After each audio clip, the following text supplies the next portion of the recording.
Happy Wednesday. Oh, How are we all doing? well, it stopped raining. Yes, what a day, just a day's difference makes, right? It does. It's amazing, isn't it? Wow. So I see we got Good Betty. morning. Good morning. We got Betty here. We got Eloise. Let's see, who else? Wait a minute. I didn't want to do that quite yet. Let's see who else we got. Bob's here, John's here, Betty, Eloise, Naomi. Naomi's here as well. Yay! Okay. So that was an excellent PDF. Excellent. Oh, okay, good. You got that. I just perused it, but I want to go back in detail, obviously. Yeah.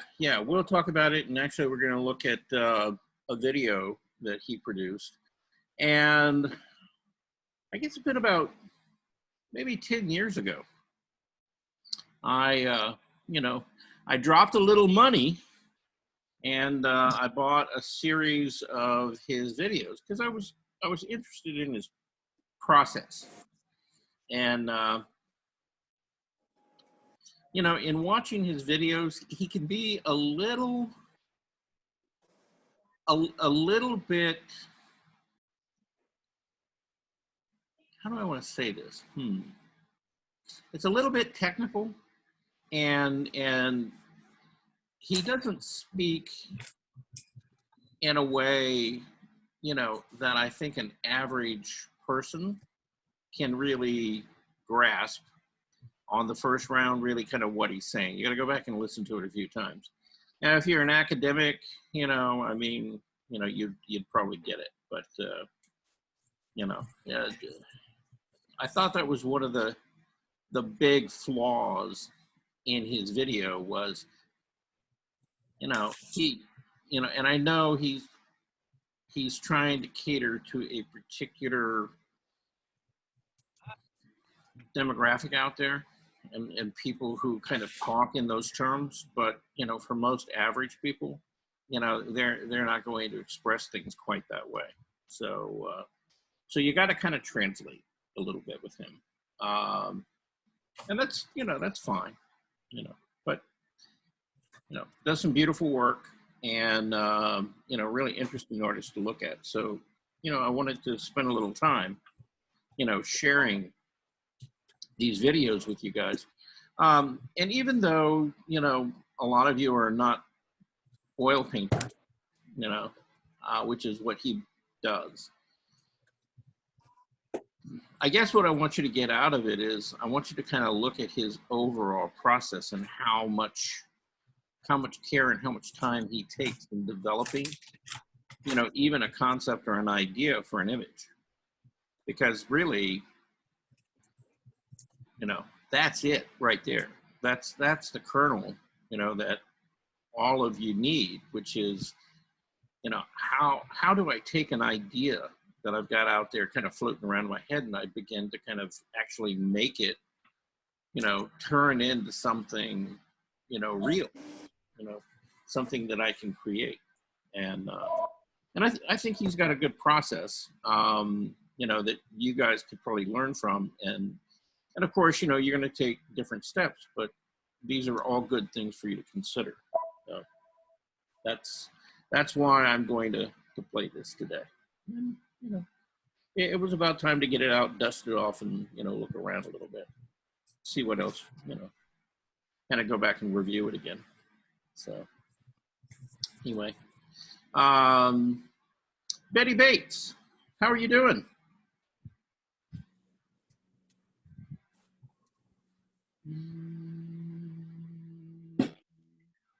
I don't know. Okay. Betty's not. I'm good. Oh, okay. I couldn't get it off mute. Yeah. Yeah, sometimes, it's like, am I muted? Am I not muted? Sometimes it's a little bit hard to figure out. Anyway, it's good to see you here. I've seen you. I hadn't talked to you in a while. How's life treating you? Okay, everything's moving along. Okay. All right. Is that your painting, Betty? Yeah. Uh-huh. Beautiful. Oh, thank you. Yeah, Betty does some beautiful work. You know, so hopefully she'll send us something here in the near future. We can, we can all look at it. Okay. Eloise, I sent a email to the lady you had suggested I contact. Okay. I don't know whether she'll be joining us today or not, but I sent her a link. So hopefully. Thank you. Okay. Thank you. And then, hey, Richard, good to see you. Good to be seen. Hey, showing up is 99% of everything, right? Right. Okay. So yeah, we got about 11 people here. So we're going to jump into this. And so I'm going to just kind of tell you what we're going to do. We're going to get into it. I've got 2 videos for you guys to view today. And they're by an artist by the name of Scott Waddell. Okay. And that's spelled Waddell. Okay. Scott Waddell. He's an oil painter. He's a figurative painter. In many ways, he's very much so similar to another artist, that I really admire, which is Bo Bartlett. I wouldn't really say that Scott is a portrait artist, though he does some beautiful head studies and things like that. He's more of a narrative artist, in the work that I've seen him do, and so is Bo. They're sort of telling a story, with their artwork. They want to create kind of an atmosphere and an emotional quality to the art.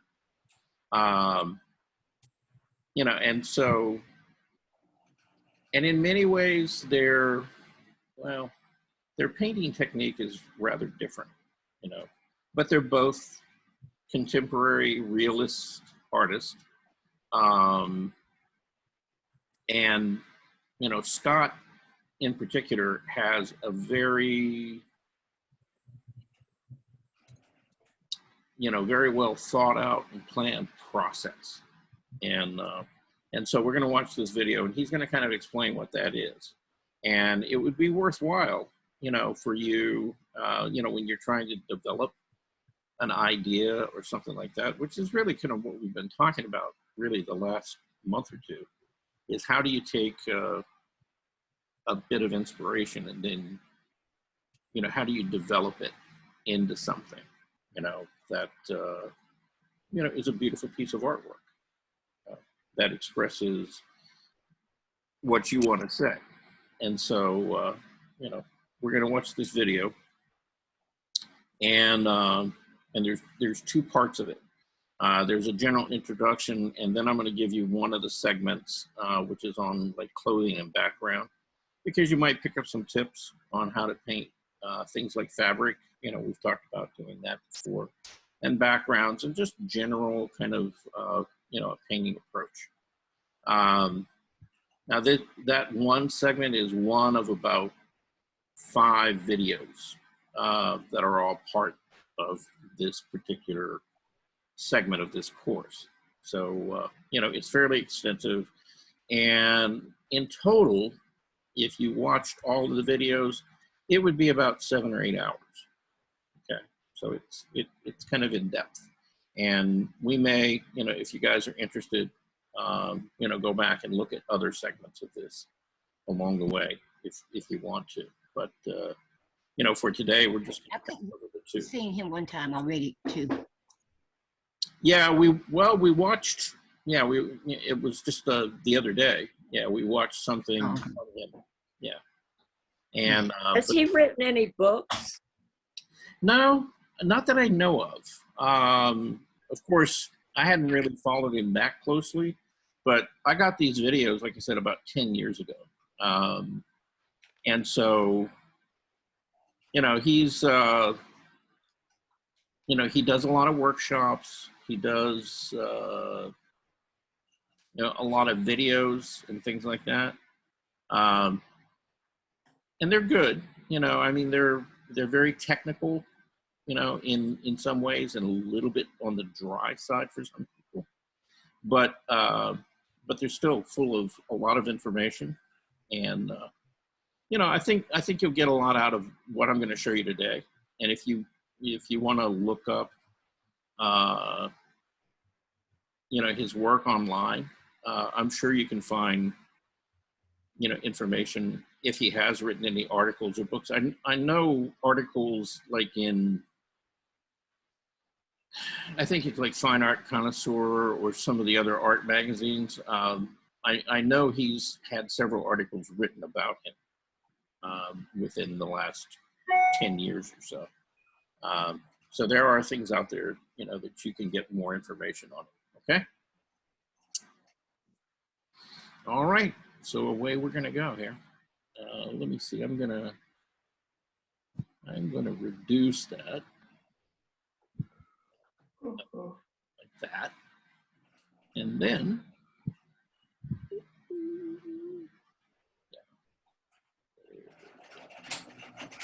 so we're going to start off with this this first video, and it's called Making a Painting. And it just kind of goes into kind of, his whole process. And we're going to start it from the beginning. Everybody see that? Yeah, Yep, we do. making a painting. Hi, welcome to my new video, Making a Painting, an in-depth look at the entire process of completing an artwork. Now, I'm very excited about this video because in my previous videos, I mostly focused on making isolated head studies. This was to illustrate my personal painting technique. In this video, I focus on the whole process of making a complete painting. While much of the time is still focused on technique, you'll see me go through the whole process, you'll also see many new components, such as an in-depth look at painting hands, clothing, and background. This video is broken down into several separate downloads. I organize each video download according to content. You'll find one video that specifically covers the painting of David's head. Another will be focused on Audrey's head. There's yet another video that covers the painting of all four hands found in the composition, and a final video that features the painting of the clothing and background. In this video, the featurette, I will cover a number of concepts and feature the development of the drawing which I prepared for the painting. One thing I want to make note of is that this painting took many months to complete. From one week to another, I might move from, say, David's head to a part of the background or part of his clothing, up to Audrey's head, and so on. But the thing that I really want to make note of and underline here is that any particular part I was working on within a single painting section, I stayed focused in one area until that area was complete. Now, I think it's very important that you maintain that kind of discipline. Otherwise, things can get chaotic and you can start jumping around too much in a single section and nothing really coalesces into a finished piece of form. This video has a lot of content, and for those of you that are new to my process, I really hope you can get a concise, clear, and full picture into my working method. And for those of you who have seen my videos in the past, there's a lot of new stuff here, so I really hope you find something that you can apply to your own paintings. Thanks, and enjoy.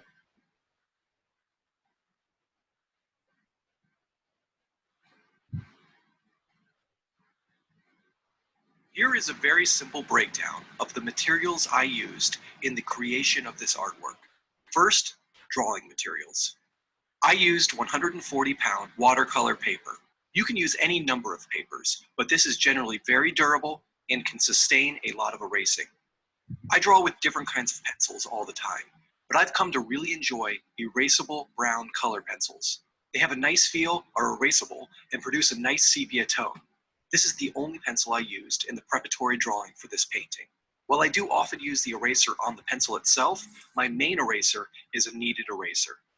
And for support, I clip the paper on a drawing board and have it positioned upright on an easel. Now, for painting, I have more supplies. I like to paint on acrylic primed linen. I prefer the acrylic priming to oil because it's more absorbent and therefore less slippery. This allows me to manipulate my form more without the paint lifting off. I like linen because it's smoother than cotton, which allows for more detail. And yet I prefer the linen to panel because panel is too smooth for me. But if a smooth panel works for you, I don't see any real reason not to use it. It's mostly a preference thing. For brushes, I mostly use synthetic Tacklin rounds. Most of the time I use sizes 4 through 6, but will sometimes use a 0 or a 2, and for even larger forms, an 8. Also, I get these at local arts and crafts stores. You don't need to buy expensive brushes as long as they have good tips. I don't often use bristle brushes, but for large massing in of tone and background elements, I did turn to them quite a bit in this painting. I even used them halfway through on the portraits when I wanted to add thicker paint texture. I had larger bristle brushes for this particular project. I also had a large synthetic filbert on hand, and this was mostly used to paint the sky and the mountains. To thin my paint for the stain and underpainting, I used odorless mineral spirits. For subtle corrections and refinements, I added a small amount of refined linseed oil to my paint while mixing. Now my oil colors. I used titanium white, yellow ochre, cadmium yellow, cadmium orange, cadmium red, alizarin crimson, raw umber, and ivory black.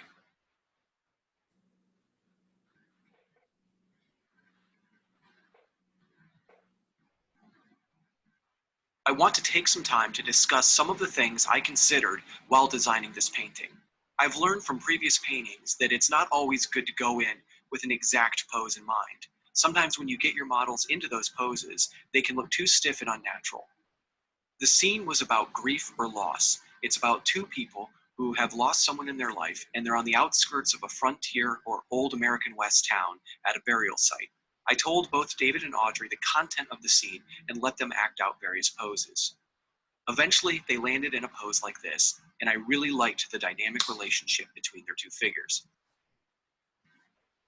Then I prepared this extremely simple image here to begin planning the compositional relationships in the scene. Now, I prepared this digitally by digitally painting on my art tablet.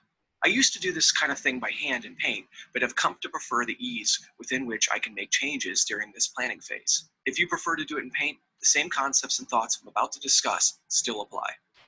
The first thing that bothered me was the brightness of his shirt. In itself, it was okay, but for the emotional focus of the piece, I wanted the viewer to go right for his portrait. A bright shirt just underneath his head was too overwhelming visually, so I experimented by making it darker. This made their faces the most bright and contrasty components of the composition, which started to move things in the direction I wanted. As a subtle addition, I felt that making his suspender darker would add a nice, somewhat vertical edge that could add interest visually. I thought that it would also be worth playing with the values of her shirt as well. I darkened the sleeve and the vest. I also eliminated some of the chroma in the vest so that it wouldn't be as visually attractive. With all of these value drops, the pants stood out as too bright. Being at the bottom of the canvas, I decided to darken them. I then began to think about the background. First, I roughly laid in a mass of land that was around where my line of sight would settle on a horizon. To just get started visualizing this as a scene, I added some light along that horizon. I then quickly realized that such a dark environment makes the lighting on the figures seem a little bit too theatrical. So I then lightened the ambient light a bit. Then I started to think of the narrative and how these people might have come to a cemetery on the outskirts of a frontier town. So I put a town inn on the horizon. Once I put it in, I realized that the town was too far away, and I needed to work on creating various depths. And so I decided to lighten the composition further so that I could add more components to the scene. I masked in a lighter area for the sky, and then I masked in a large, low-contrast shape for distant mountains. I wasn't planning on mountains, but once I put this in, I started to feel good about the mood and presence of them in the environment.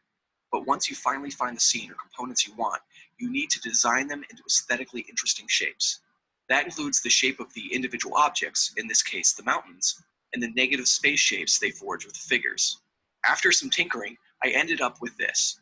I started to like the fact that there was a difference in elevation from the left side to the right side on the mountains. That kind of variance adds interest for me. I also made sure to have the mountains a bit lower than her head so that I could have an interesting angle between the two. This also kept her head as the tallest thing compositionally, which I thought gave her a more powerful presence. Lastly, I reconsidered the value contrast. I again wanted to keep the focus on them, So I minimized the contrast of the sky and light and darks in the midground so that our eye wouldn't wander too quickly from the main figures.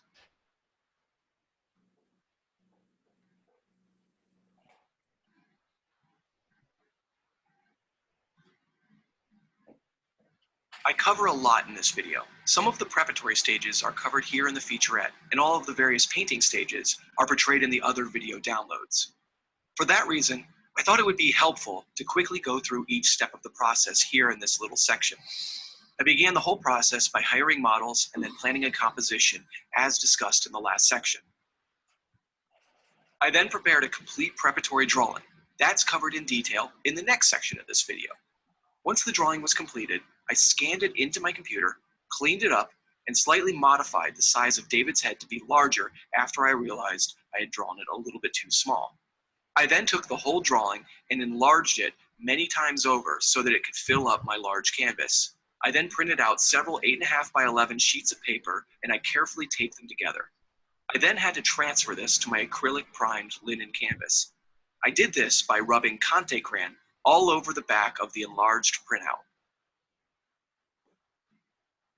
I then rubbed that Conte in with a paper towel. I taped that to the canvas with the Conte side down. Finally, I traced over the entire printout with a ballpoint pen so that it would leave behind a neat, clean transfer line. Once transferred, I then reinforced all of those transfer lines with diluted raw umber paint. I then let these reinforcement lines dry and applied a thin stain of local color in each area. In each area, say the face, I would pick one basic color, use a large brush and paper towels to rub it in. You can see that the result is very thin and very, very loose. The transfer lines are all still very visible. The paint must remain thin. Once that stain was dry, I began the painting process. I discovered that the stain was not thick enough to grip the paint. I had to switch to a process where I would underpaint each new area that I planned to paint form within. Once I fell into this rhythm, I'd underpaint the next section, let that dry, and then paint form over just that area. I worked the whole thing piece by piece in a very methodical way. Eventually, while working on the portraits, I became very unsatisfied with the smooth monotony of paint application. I made a radical break and started to apply copious amounts of paint with bristle brushes. I then calmed down and refocused my process. I then let this new thicker passage of paint on the foreheads and cheeks dry and then proceeded to paint form again over top, taking full advantage of that extra paint texture and aesthetic change it introduced. I continued on form by form until all was complete. Anytime I layered an area I'd already painted form on, I would add a small amount of refined linseed oil to my paint so that it would go on smoother and in a more unified way. I usually do this by feel. If the paint feels stiff or I'm dragging it across a dry surface, I just go to the refined linseed oil and I err on the side of using almost too little until I get that nice, smooth, fluid feeling back.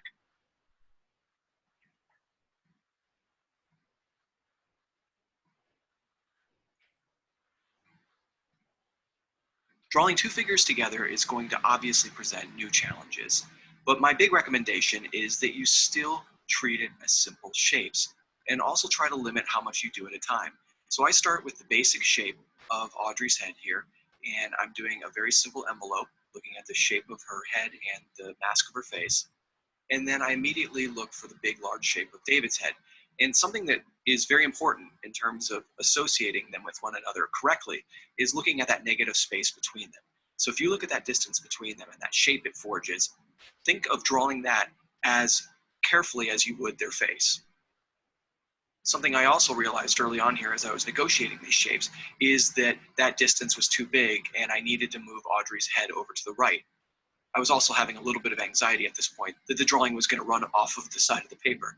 So very early on, I took that shape, I transported it to the right, and then cleaned up and closed that gap between their two heads. Okay, I want to stop it right there for a second. All right.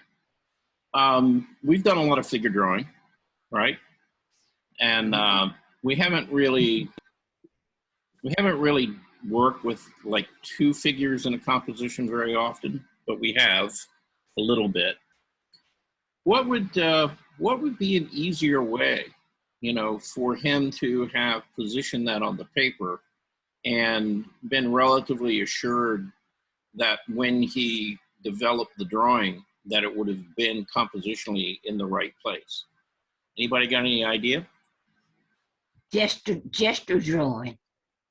Well, yeah, he could have used the gesture and found like the long lines in the figure. What else? Or look Define- at one, look, I'm sorry. Look at one shape that includes both figures.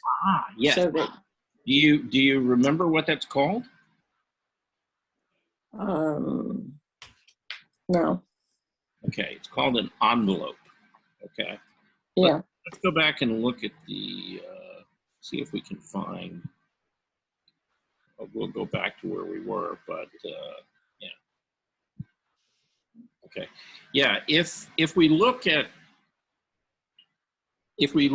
both figures and we kind of combine them into one thing, right? Like one simple kind of graphic shape, what kind of shape would you see here?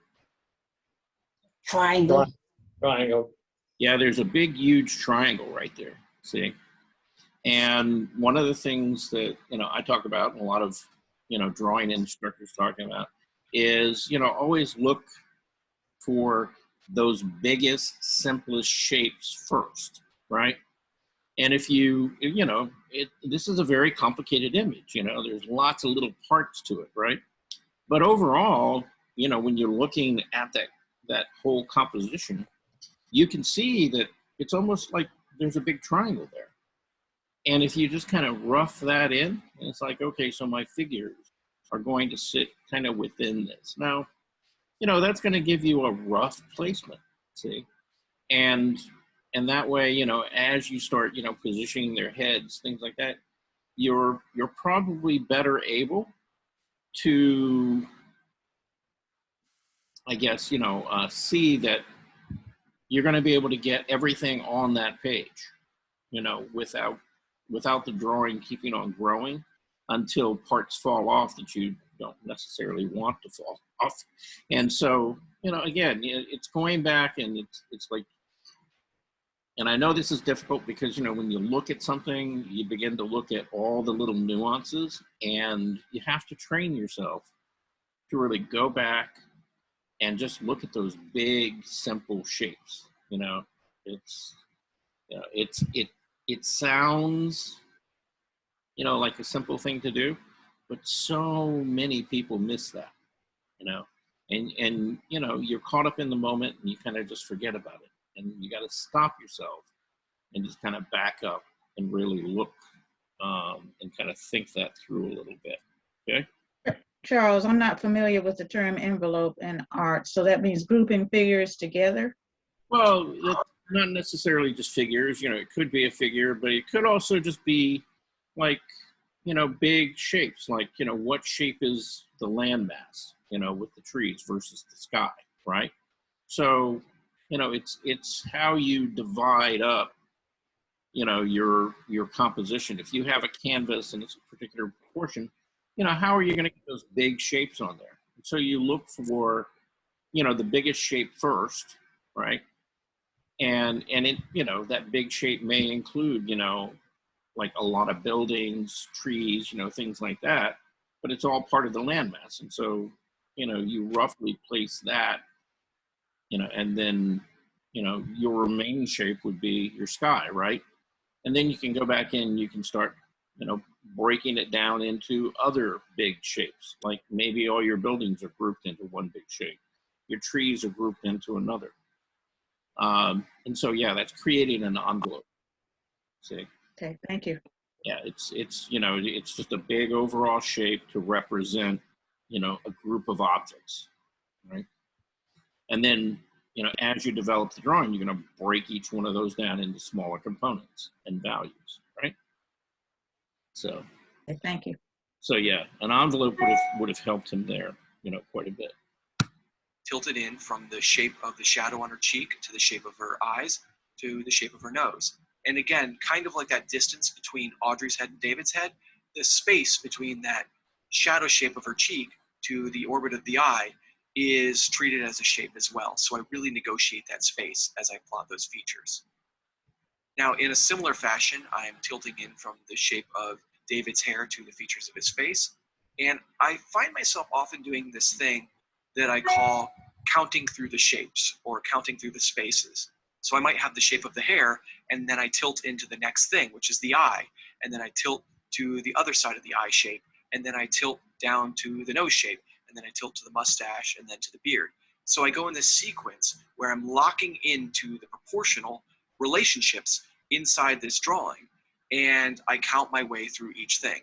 And then I erase everything back, and I begin to refine. I go in and I start back on her face, and you can see I'm really sticking to the upper part of the drawing on the portraits right now. And I begin to really subdivide things into finer, more specific shapes. And this practice is really driven by doing sequential tilts. So I see the tilt of the forehead, the tilt of the orbit, the tilt of the cheek, then I tilt into the eyelash, I tilt into the nose, then I count that space across to the other eye, tilt around that eyelid and eyelashes, down the nose, the shape of the nose. So I do it in a very sequential way. And each step of the way, I'm first and foremost looking at the new tilt that I'm drawing and its orientation or relationship to the previous tilts I've drawn. And so if you struggle with drawing, I would recommend a sequence kind of like this. You look for a large shape and you construct that by looking at the individual. Okay, when he's talking about tilt, you can replace that word with angle. Okay. It's just a little quirky thing with him, but yeah, he's looking at those angles, you know, one angle to another angle. So it's like, what angle does that make? How long is it, you know, till it changes direction? Okay. And again, you know, he starts off with kind of those rougher, you know, bigger angles, and then he'll soften it back, and then he'll go back in and get more refined with it. And you'll watch him develop, you know, the drawing stage here, and he'll go back through like three passages, you know, to get a more refined drawing. Okay.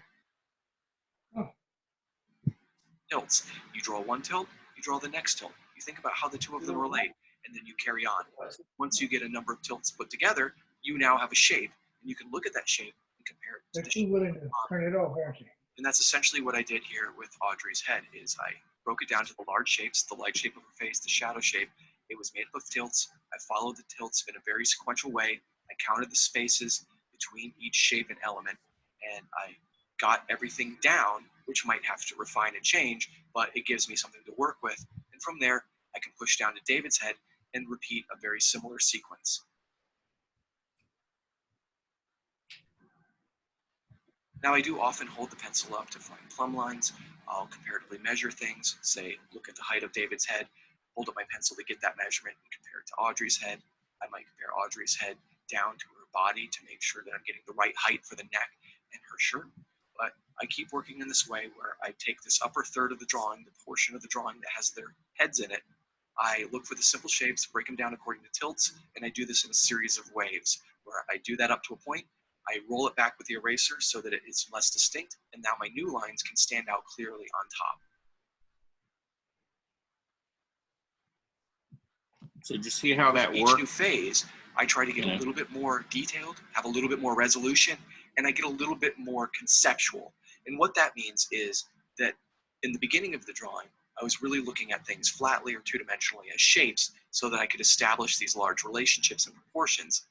But then gradually, over each new phase or level of development, I start to think about things more in terms of form. This forehead is a volume. This cheek is a volume. This head as a whole is a big volume in space. And these shadow shapes are clear events or effects happening in three-dimensional space. And so I imagine going around the volume of her head to re-arrive at that shadow shape.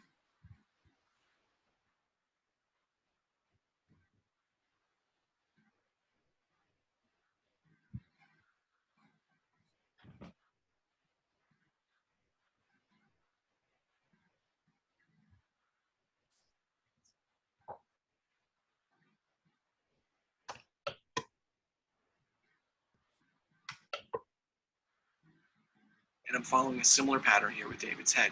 Going back into these individual shapes, it's not quite at the stage that Audrey's head is, so I have to discover and subdivide to find out where the eyelid is, where the crease between the brow and the eyelid is, and all the while relate this to the overall shape of the mask of his face. And I count my way down his nose, I account for that shape on the ball of the nose to the nostrils. And one by one, I can incorporate these things. And I'm at a point in my drawing career, I suppose, that I don't get too stressed out. I know that you have to get things in to be able to perfect them and refine them. And I like to put them in this way, where I sequentially do things and relate one tilt after another and see shapes and compare shapes, because I feel like I get very close to the results I want when I do it this way. But I know at the same time that you have to get it in before you can make it better. And so I don't let myself get afraid. I have a process, a workflow, a sequence I follow that makes me feel comfortable. I get it in, I knock it back with the eraser. When I need to refine, my new lines appear very vividly on top of this erased surface, which is nice. It feels like working with a clean slate. I definitely recommend doing that. And then I go in and I refine and I ask myself simple questions. Is this space too wide or is it too narrow? Does the nose feel too long or too short? These issues happen all the time in every drawing for me. The margin of error might narrow over time, but I still have to work through that puzzle with every single drawing. And I think the difference for me now, compared to say when I was younger and didn't have as much experience, is that I don't worry as much. I know that that's what it's all about. And so when I work with artists and they're struggling with their drawing and feeling stressed about what to do or tentative about going in and making choices, I just encourage them to muster as much confidence as possible and to recognize that that's the part of making any drawing, even for the most experienced artists.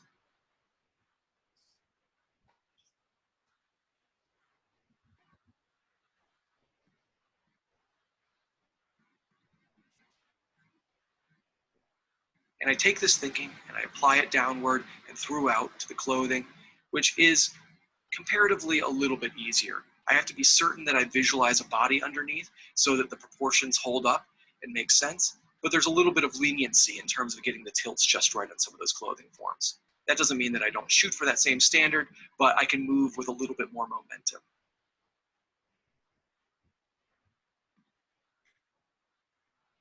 Now things slow down again once you get to the hands, because hands are very intricate units. And my advice for any hand is get the silhouette. Get the silhouette. Hands move, particularly when you're working from live models. They can be in different positions subtly each time. So when it comes time to refine a hand, try to do it in a 20-minute block when that model's posing. If you're working from photography, that's less of an issue, but it all is built on the silhouette. And you can see with each hand I add this composition, I go for that powerful, vivid silhouette first before I even think about subdividing to the individual fingers or shadow shapes. And I even just leave the silhouettes alone for a while to mass in other elements and don't come back into the hands until a little bit later.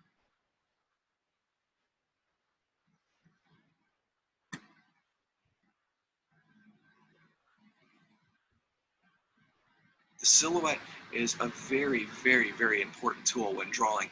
Certainly when you're drawing things that are a little bit less familiar or more ambiguous or variable, and that would include clothing. Features of a face are much more predictable, and we often have more experience doing that. But big billowing fabric can have all kinds of shapes, and those shapes will change over time. And so basing that on a silhouette gives you the best chance to get an accurate, plausible drawing.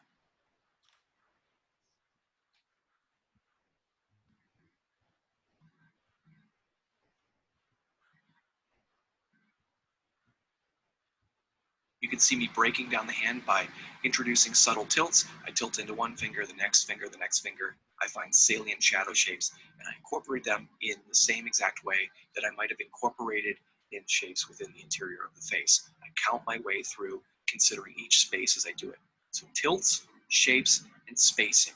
Count your way through and do it very sequentially.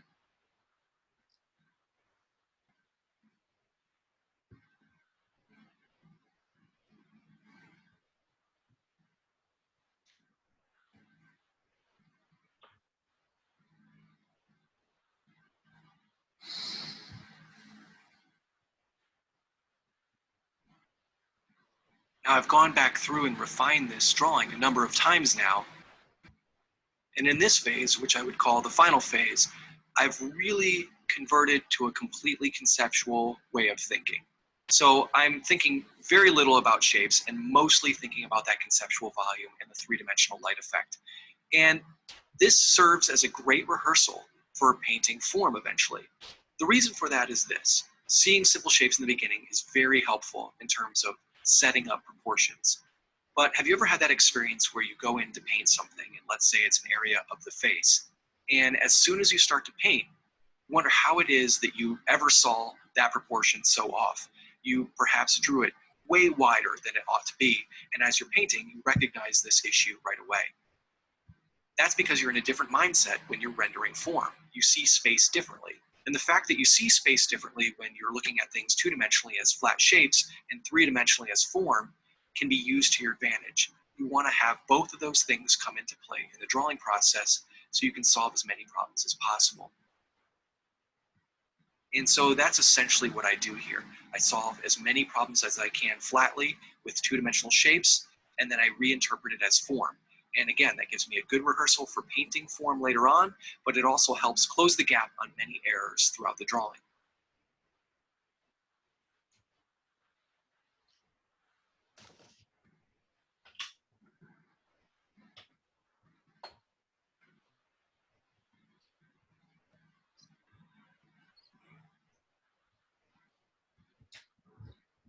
And I bring this higher resolution consideration of form on down through the drawing. I'm really thinking about form with each arm and hand, thinking about the length of the fingers, their mechanical and structural composition, and how they work and interrelate. And I use a very clear, vivid line everywhere, describing the contours, the terminator shadow edges or the form shadows, and the cast shadow edges. All of those things communicate very clearly where the forms are located and what the light effect is on them.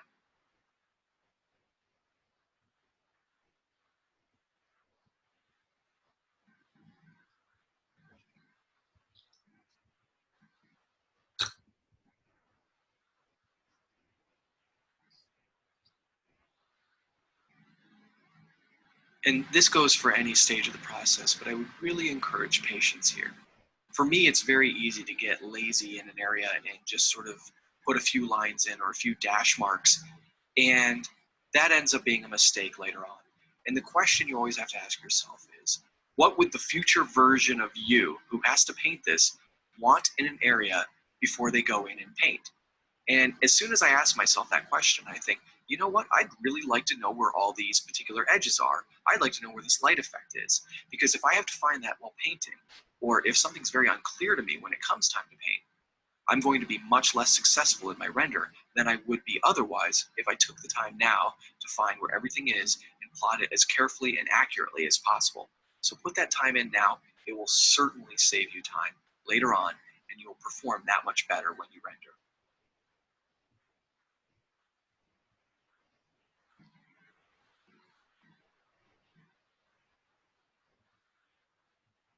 I have to make this drawing a whole lot larger for my canvas, and so I took the drawing, scanned it into my computer, opened it in Photoshop, and spent some time cleaning it up. That way, when I enlarge it, I won't have a lot of artifacts. During this process, I also realized that I drew David's head a little bit too small in relationship to Audrey's. To save time and money, I simply selected his head in Photoshop and made it a little bit larger.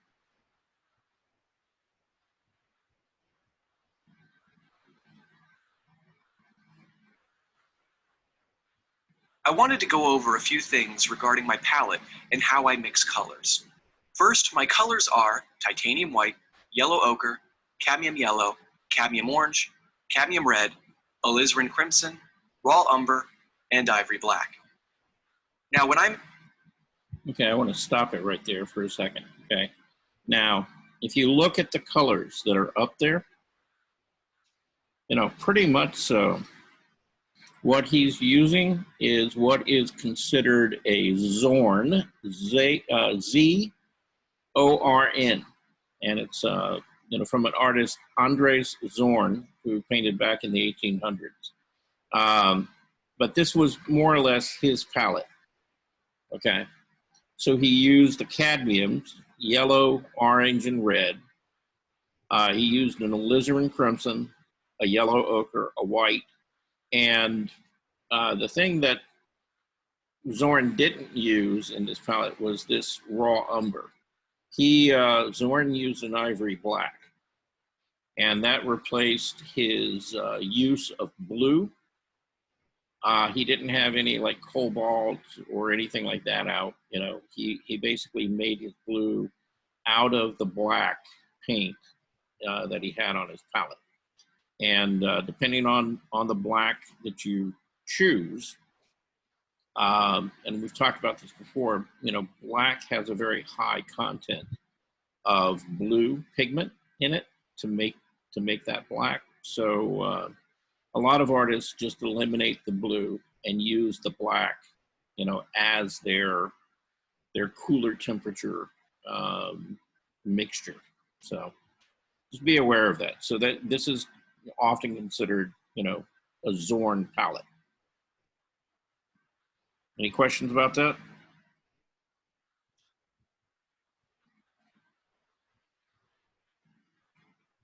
Anybody awake? Yeah, it's Yeah. is that ivory black and Yeah, he's using ivory black. both of them were ivory No, black? no, Oh, was no. that blue?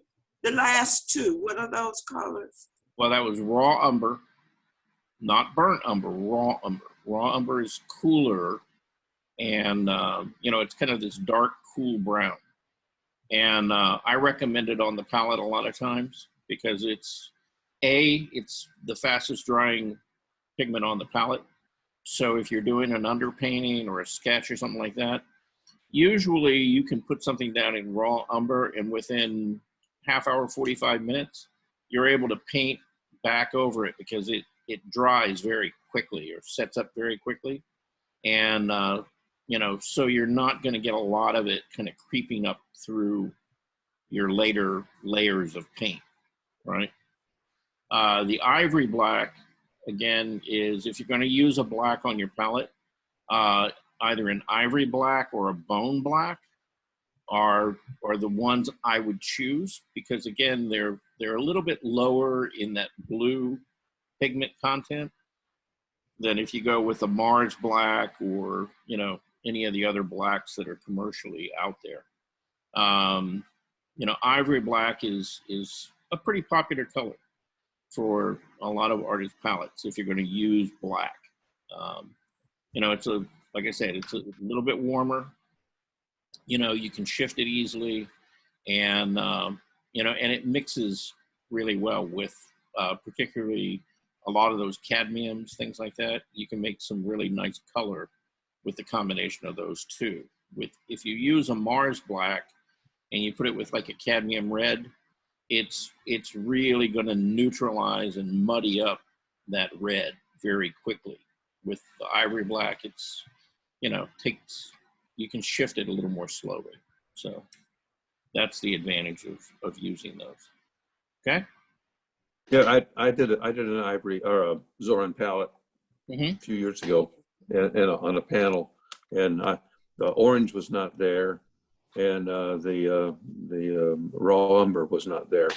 Yeah. So it was just the four colors. Right. Of, Yeah, a lot of artists will eliminate that orange, though. You know, there's some debate. You know, on some of Zorn's painting, you would find that cadmium orange in there, and others, you know, he would mix it between the cad yellow and cad red. Now, what I'll tell you about that is that if you limit it down to just those four colors, the black, the red, the yellow, and yellow, ochre, and white, then what you're going to get when you start mixing that orange is it's not going to be as intense and strong as if you take that orange out of the tube. Okay. And so, like I said, you know, in a lot of cases, depending on the painting that you're looking at and depending on the palette, you know, he would throw that cadmium orange in there, you know, fairly often. And, you know, though most people just take it down to those four essentials. The raw umber he never used. He just used the ivory black. You know, the raw umber is something that Scott added to it. And I can see why he did it. You know, again, because there's advantages in the sense that it does dry very quickly and it's a nice kind of cooler dark, you know, that you can add to the palette. So, okay. Anybody else before we move on? Okay. See that average color. For many of the flesh areas we see on Audrey and David in this video, that would be a mid-chroma, mid-value orange. So I might start by taking cadmium orange. I will then seek to lower the chroma. I'll also try to raise the value just a little bit. Since I have to lower the chroma more than the value, I'm going to add both titanium white and raw umber. But because I have to also raise the value, I will add a little bit more titanium white than raw umber.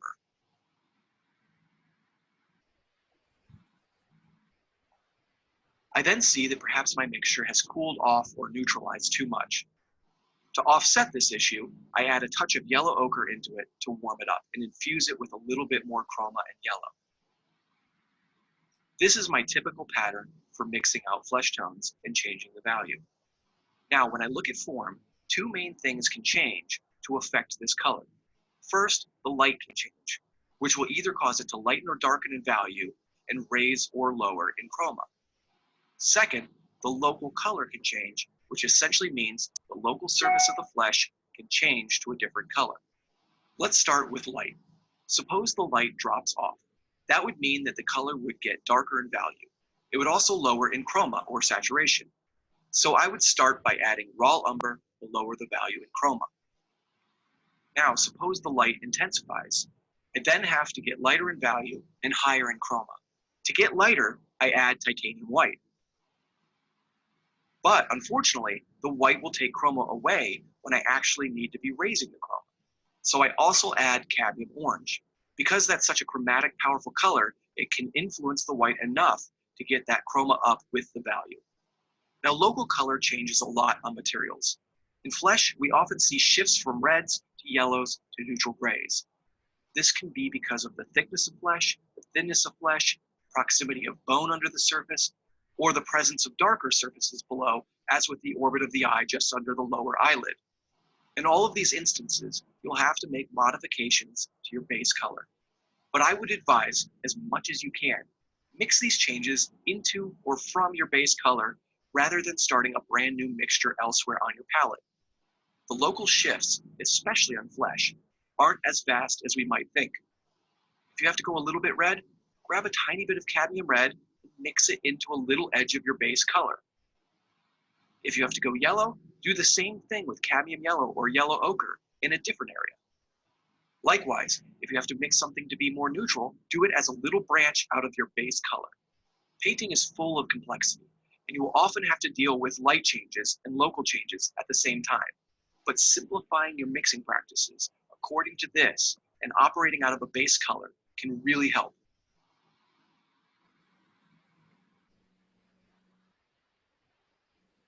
What colors would you use for African American skin tones? You can use, you could use the same basic colors. You can make, any of those flesh tones that you need, out of the colors that he had on that palette. Zorn was very successful at, capturing a wide variety of flesh tones.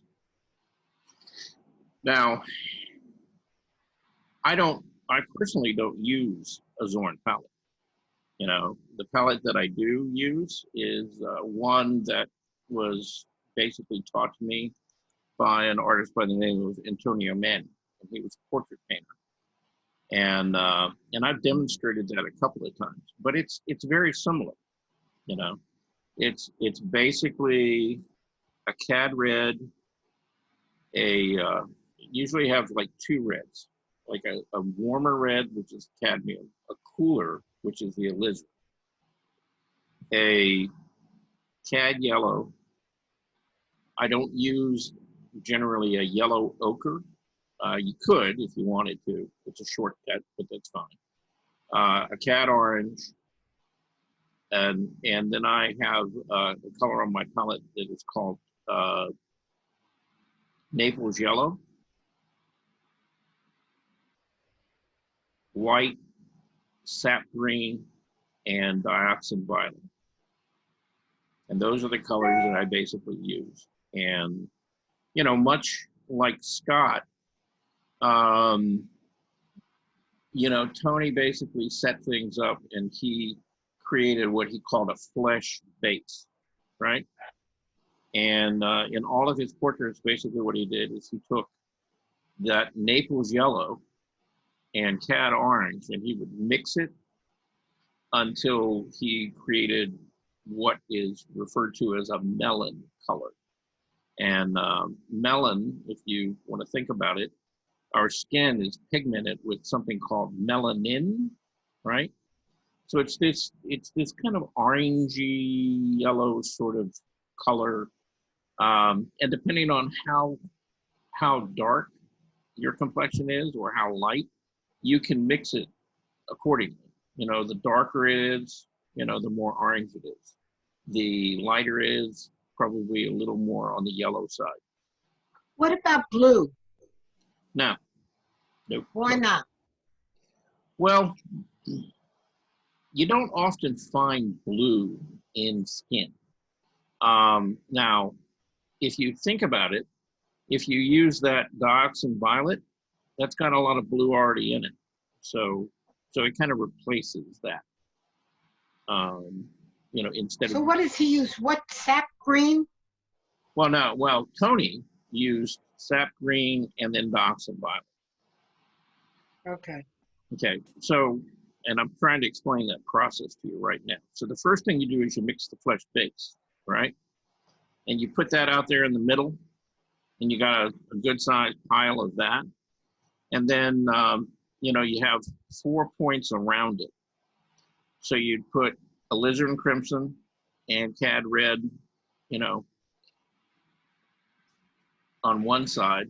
You'd put the sap green and then the dioxin violet on the other. And so what you've got is you've got that flesh base in the middle, and you can add little bits of color into it until you get it to the value, the intensity, you know, and the temperature that you want it, you know, with just those, you know, 4 colors around that flesh base. And of course, white. You know, you can always add white to make something much lighter, or if you want to make it darker, if you take that, say, sap green and the violet, you can make a gray or almost a black. If you take the sap green and either one of those reds, you're going to make a brown undertone. See, rather than putting like What is that, sap green, and what makes the brown? either the alizarin crimson or the cad red.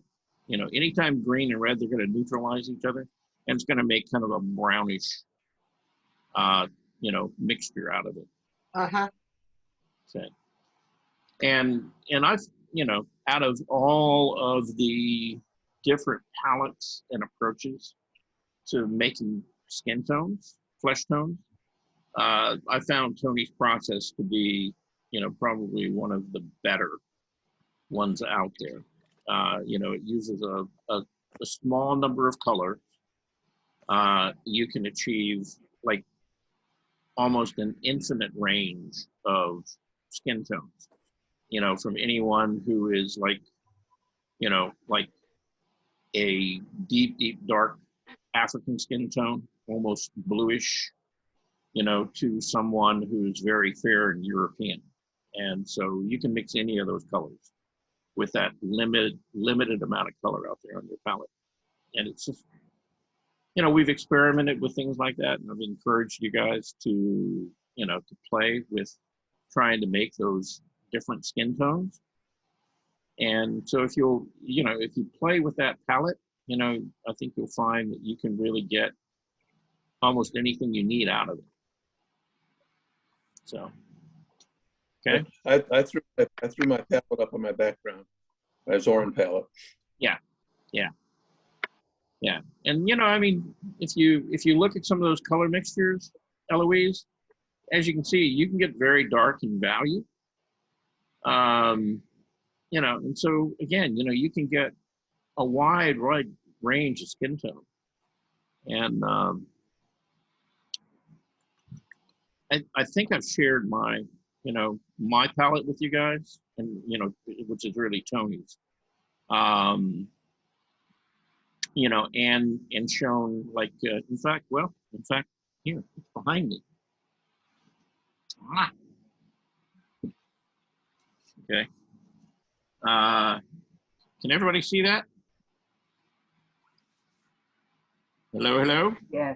Yeah, we see it. Yes. Okay. Show it again. Say what now? Could you show your palette again? Yeah, it's up in front. I'm holding it up. I see blue there. There's no blue. Yeah, that's green. This is, No, under the green looks blue. yeah, that's actually Docs and Violet. Oh, okay. Has a lot of blue. Yeah, well, it's purple, right? Red Yeah. is going to make purple. So Yeah. that's what I was saying, it's got a high content of blue in it. So you don't need like a cobalt or ultramarine or anything like that to make that skin tone. I'll photograph this and I'll send it kind of back out. That would be great. Yeah. That would be great if you photo it and Yeah. list the I colors. think he sent it before, but a second time doesn't matter. Yeah. I think he sent that before. Yeah. You can see these colors and how, when you Yeah. start putting them into these. Yeah, I like that. See, and Yeah, that's great. Eloise, you were asking about, like really dark, like African skin tones. See, look, a warmer and a cooler version in here. See? That's good. Yes. Yeah, that's I am no expert at this or anything, but I have taken different art classes, and the palette I use is entirely different from yours. Yeah. And other artists use, I guess it just depends on your preferences. Right. Yeah, it does. And, and I've said this a million times. It's like you have 100 different artists, you ask them, one question, you're going to get 100 different answers because we all have different ways of getting, to resolve a solution, right? And the thing is, there's really no right way or wrong way. There's just the way that works for you. And so I'm not saying that, all of these colors are the only colors that you can use to make flesh tones. Obviously, Zorn had his way of doing it. John Singer Sargent had his. Celia Bow had hers, right? And, they picked up a lot of their information on their palettes from who they trained with, right? But then, you'll work with those palettes, in art school or whatever. And then as you paint through the years, you'll add other colors to things, things that will make it easier for you to achieve kind of the range of color and value that you want, right? Charles, Mhm. you know what was a beautiful portrait that you did, African American, of Martha's sons? Oh, The colors that you put in the skin were fabulous. Yeah. You want to email that to us and we could look at that for African American skin tones? That was gorgeous. Do you have a photo of that? yeah, I have to, I have to go back and do some digging on I that. thought that was magnificent. Yeah, but basically, that's what they were, everything that I painted was built out of what I'm showing you right now. There was a lot of color Mhm. in those portraits. Yeah, as you can see, you can get, really an infinite range of color out of this. So, again, it's just another solution, another way of getting there. Thank you. Anybody got any other, let's see how we doing time-wise. Well, it's 11:03. Okay. Anybody need to take a break? Go get a cup of coffee? Yeah. Bathroom break? Okay, let's do like 5 minutes. Yeah, and I'm going to show you while everybody's off doing the things. I'm going to share with you. The little project that we've all been working on. Your imaginative drawing. Remember that one? Yeah, I'm trying to imagine a garden. I have to find a picture, I guess. Uh-huh. Yeah. Well, actually, was it Wanda? Yeah, Wanda was asking about the same thing. She was trying to do her and her grandchildren in a yard and things. Anyway, this is my final drawing. You know, remember the thumbnail? That was my thumbnail, and so I kind of thought about it. That's nice. Oh, that's beautiful. It's so cute, little round belly. Yeah. So that was I the love children's bodies. that was the initial thought, and then this is the final drawing that I did. Okay. Oh, I like that with the little boy. I like that one better too. I love that. Isn't that cute? That So just cute. stick it out. And I like the trees too. I love children. I like the background too. I love it. Yeah. Beautiful. So you turned him around and have him facing us. Right. Yeah. Because again, if it's about him, then having his back to you, you don't really recognize who he is. So sweet. I love it. I also moved him closer, forward in composition, so he would be a little more prominent and bigger. So that the focal point would really be him catching the fish, rather than just the background. And see, that's the kind of the thing it lacked in the original thumbnail. See, I mean, yeah, you got the idea of somebody there, fishing, but you didn't really know who they were. And in many ways, it's like the actual atmosphere, was more dominant really than the figure. So, but this is why you do these things, like, again, it gives you an opportunity to sort of think through and look at and respond, to a lot of the foundation work that you did, as like what's working, what's not working. And then you go back in and you try it a different way, you see? So, and hopefully, I guess what I'm hoping for is that along the process of kind of working through these drawings, you'll find the same thing, is that, in the process of doing it, you'll get little ideas and inspirations about ways of maybe doing it better, in a more interesting way. So anyway, I just wanted to share that with you because I got that finished last night, and I'd worked on it. Probably worked on it about, probably about 5 hours, 6 hours. What about doing that as a painting? Well, and that's the intention is, to, gorgeous. It will be a gorgeous painting. Well, I'll probably go through a couple more steps here.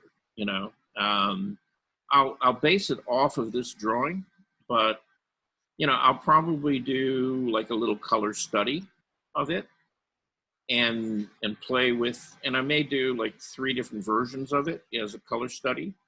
So it wouldn't be very big. It would probably be like 11 by 14, 8 by 10, something like that, and kind of loosely painted.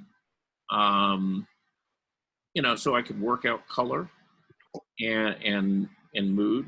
And while I'm doing that, I kind of play with, different elements as far as edges and things like that, to soften certain areas or sharpen things. So it's kind of figuring it out. And then from there, you can do like a bigger painting.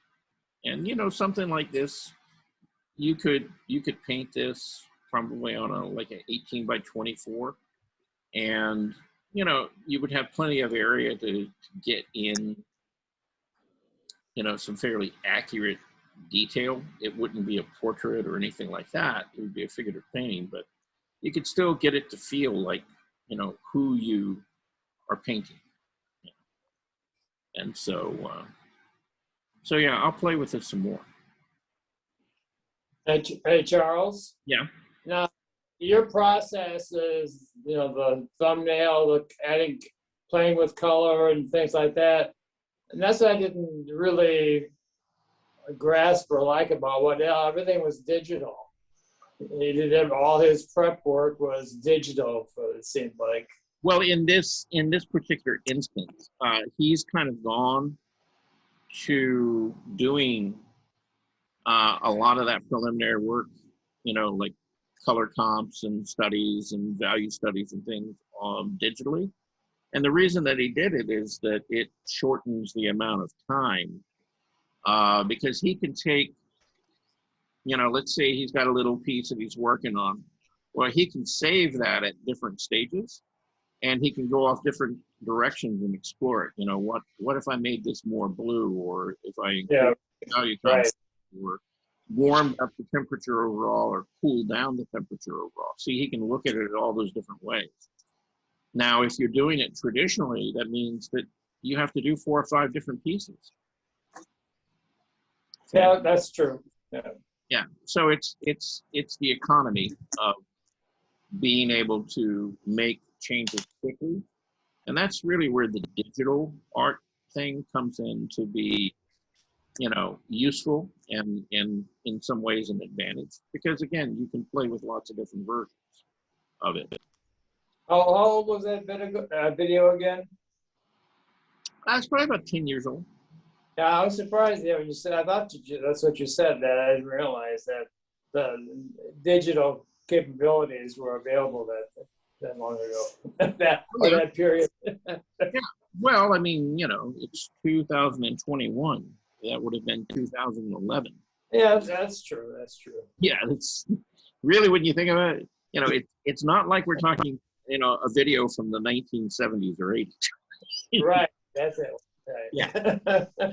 And Charles, because I will probably want to view that again, I know you said you purchased a bunch of videos. So is this the YouTube video or one of your personal videos? This is my personal. I mean, So it's not on YouTube. No, no. And, I think when I bought, because I bought like 2 or 3 of his series, and I think I spent like $400. So it wasn't cheap, But, again, it's a lot of information. Of course, that Dan Green video that I use to, put me to sleep at night when I can't sleep, I probably spent, $150, and it's when I say video, it's like a video. It's not a CD. It's a video cassette. It's got to go into an old video. Wow. That's an old one. But yeah, I would love to be able to find Dan Green's color theory, on an actual like CD disc. And, I can't find one out there, I mean, it's some of this stuff is really, really hard to track down. I've got all of Richard Schmid's, CDs somewhere. I haven't been, they're in some box somewhere that I have not unpacked yet, and I've been here for 5 years. So I'm still looking for those. In fact, when I was going through the studio, that was one of my goals, was to, I was hoping that one of the boxes that I unpacked in the studio would have those CDs in it. And yeah, they didn't. So, we'll keep looking. So, but over the years, I wouldn't say that I've spent a huge amount of money on videos and things like that, but certain ones, that I thought would be really, really useful, and from people who I really kind of resonated with what they were teaching and what they were, talking about, I'd spend the money, because it gave me an opportunity to go back and listen very carefully and look and really consider what they were talking about. So having a personal library, and a library could be videos, it could be books, it could be, lots of things. But, having access to information about things that are close to, close to the process that you're using, that are informative for you, are really, really invaluable. So, I encourage you always to go out and look for different resources, different books, different videos, different artists, because you never know, you never know where you're going to find, that little key piece of information, that really makes a difference for you, and it's probably not that Dan Green or, Scott Waddell or Richard Schmidt are saying anything that are, particularly profound or like so different than anybody else talks about. I think a lot of it comes down to sort of the style, and the language and how you as an individual kind of take in information. And it's trying to find those people that talk to you kind of in your language that you can, easily understand and absorb. And so, that's just my thought about it. Anybody else got any thoughts about such things? Anybody collect art videos, things like that? On your own? Anybody got any oldies but goodies?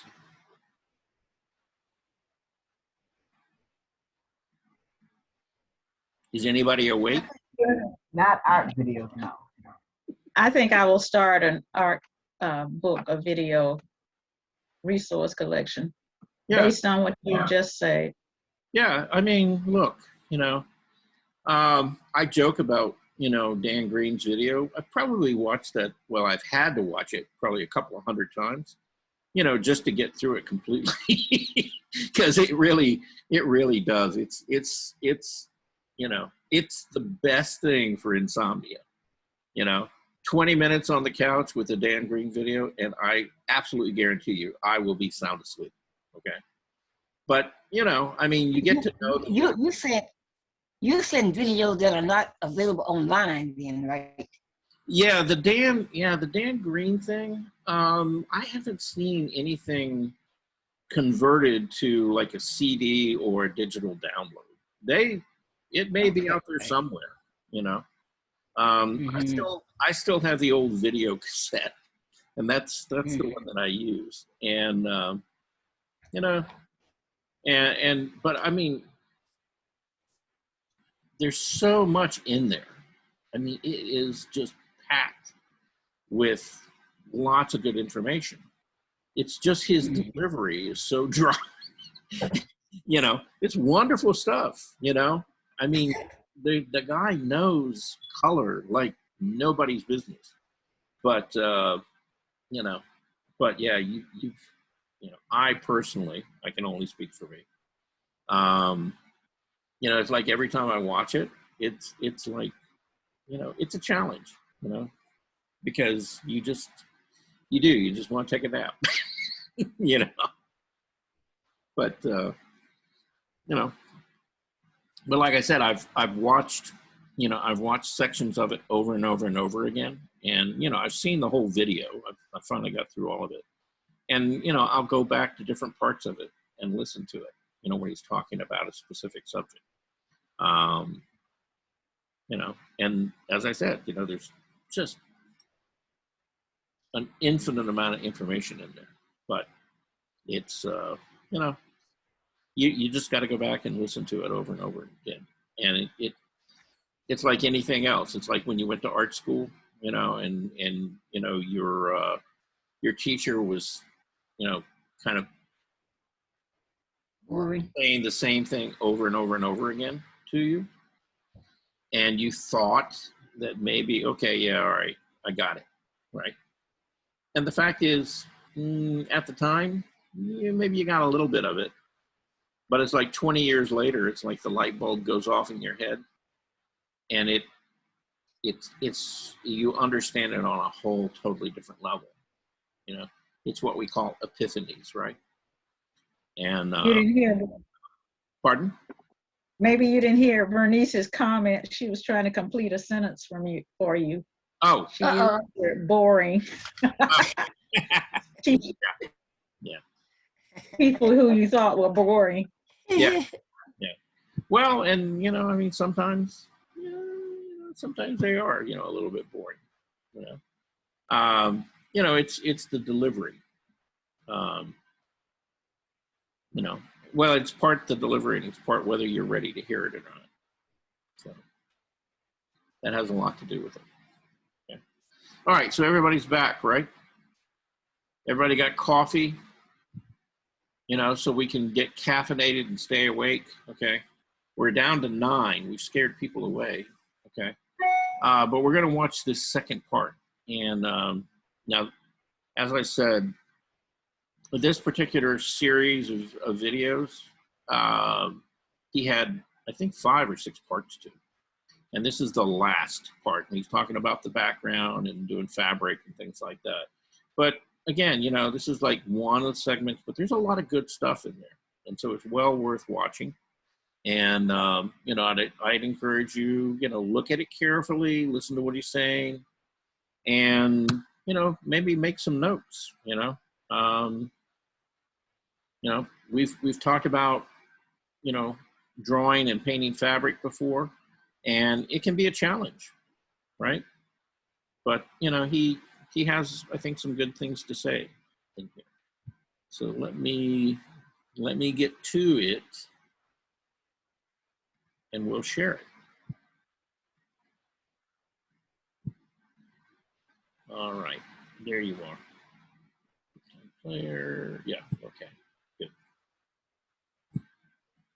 All right, and away we go. Everybody see a big black screen, right? Yes. Good. Thank you. Somebody's alive.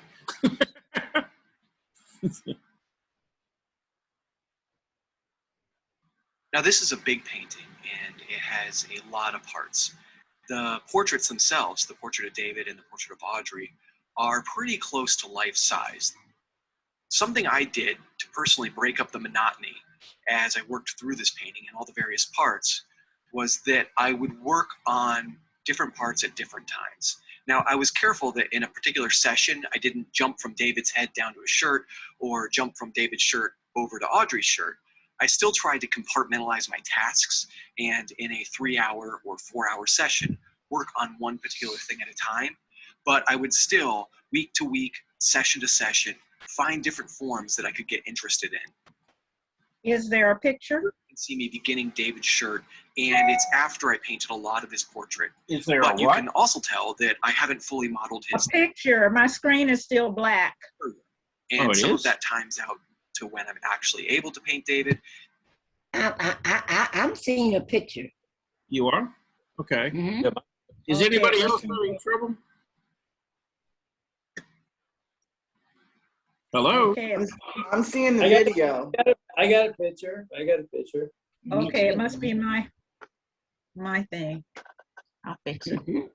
Okay. Okay, here. Let's try it again, okay? Can you see me now? Well, no, you can't see me now. You can see my picture. I have a picture of you. Yeah, okay. But yeah, okay. All right, so you're connected. Eloise, can you see my picture or something at this point? What are you looking at? Uh-oh. Eloise, talk to me. She's muted. No, she must have gotten thrown off. I kept getting thrown off on yesterday. So, Yeah, you were saying that. Okay. All right. So everybody, you know, everybody can kind of see me now, right? Yep. Yes. See me. Yes. Please. Okay. All right. Eloise is back, it looks like. Okay. Eloise? No. She's saying no. Got no audio. Huh. Okay.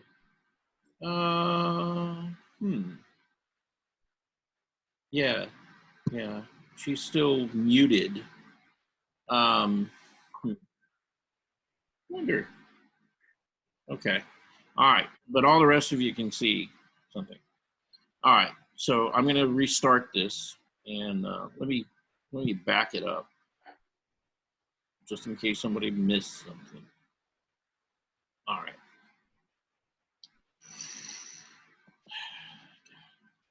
I need like 2 monitors or something like that. All right, I'm going to share. I'm going to share the video. All right, click and share now. Everybody should see a black screen with nothing on it right now, just a black screen. Right. Sorry about that. I had to switch devices. I guess it was my computer. Okay, all right. Well, I'm getting ready to restart the video, okay? So here we go. Okay, So thank you. You should be looking at a black screen now, right? Yes. Okay. Away we go.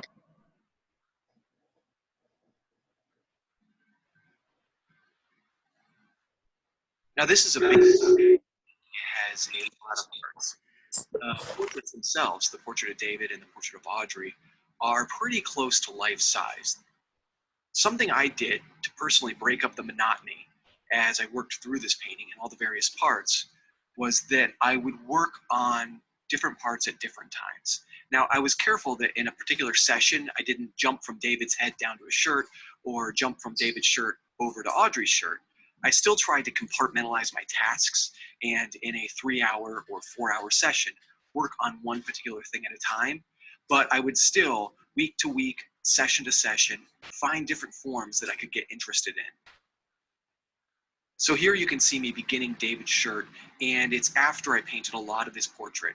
But you can also tell that I haven't fully modeled his neck yet. I haven't fully modeled his hair yet. And some of that times out to when I'm actually able to paint David, and some of it times out to my own personal interest in how much I can sustain that when I'm painting a portrait over a long period of time. And so at some point I decided, you know what, I'm gonna go in this week in the next several painting sessions and I'm gonna work on David's shirt. And so I began here on this large form. I started on the shirt in an area that is most immediately next to the parts of his flesh that I've already painted. That way I stand the best chance to create the best relationships possible in that context. And I worked with a larger brush to mass in the overall value of the shirt here, and then going up to the finer, smaller subforms of the lapel and the folds coming down. And with clothing, I have found it works a little bit better for me to work general to specific. And I think part of that is that I don't have a set list of structure to work through like I do with a portrait. In a portrait, I can kind of compartmentalize each form at a time. They're very familiar to me. They're coherent because I understand what's happening underneath the surface in terms of the skeleton and the muscles. With shirts or fabric, there are all kinds of folds going in a lot of different ways, and you can think about them physically, but you can't necessarily predict what you're going to run into.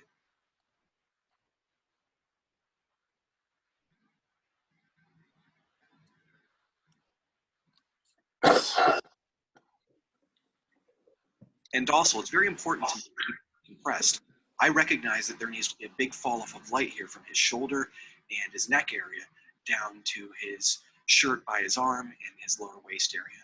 And so I want to deal with things in larger chunks. And it kind of reminds me of when I was painting the portrait, and I might work on a little tiny nostril at a time.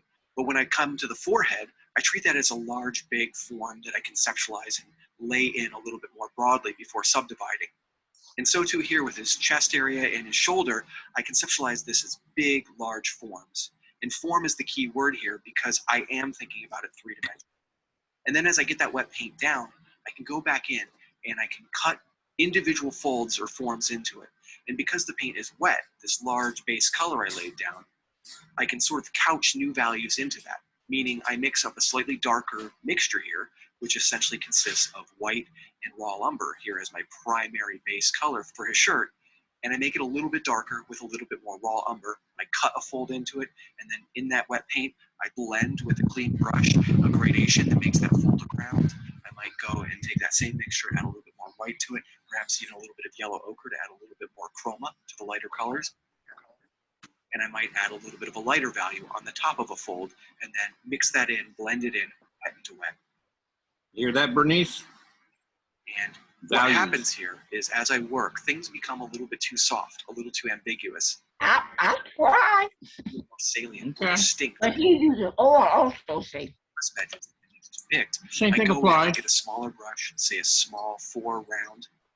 I mix up a darker value, and I essentially draw into my wet paint distinct lines and edges for the more clear, vivid, lucid forms that I need to describe. And that begins this cycle where I mask something in over a broad area. I think about the large form, the large light effect, and then I cut in more distinct edges, more distinct forms, and that might for a moment make the painting a little bit too vivid, a little bit too harsh, but then I can then paint back into it until I strike that appropriate balance between hard and soft edges.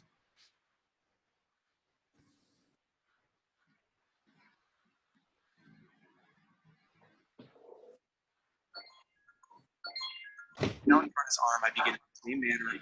I masked in a large area of it. It's essentially like that underpainting process that you saw me follow with the face, where I'd underpaint a small region and then I'd paint more opaque form on top of it.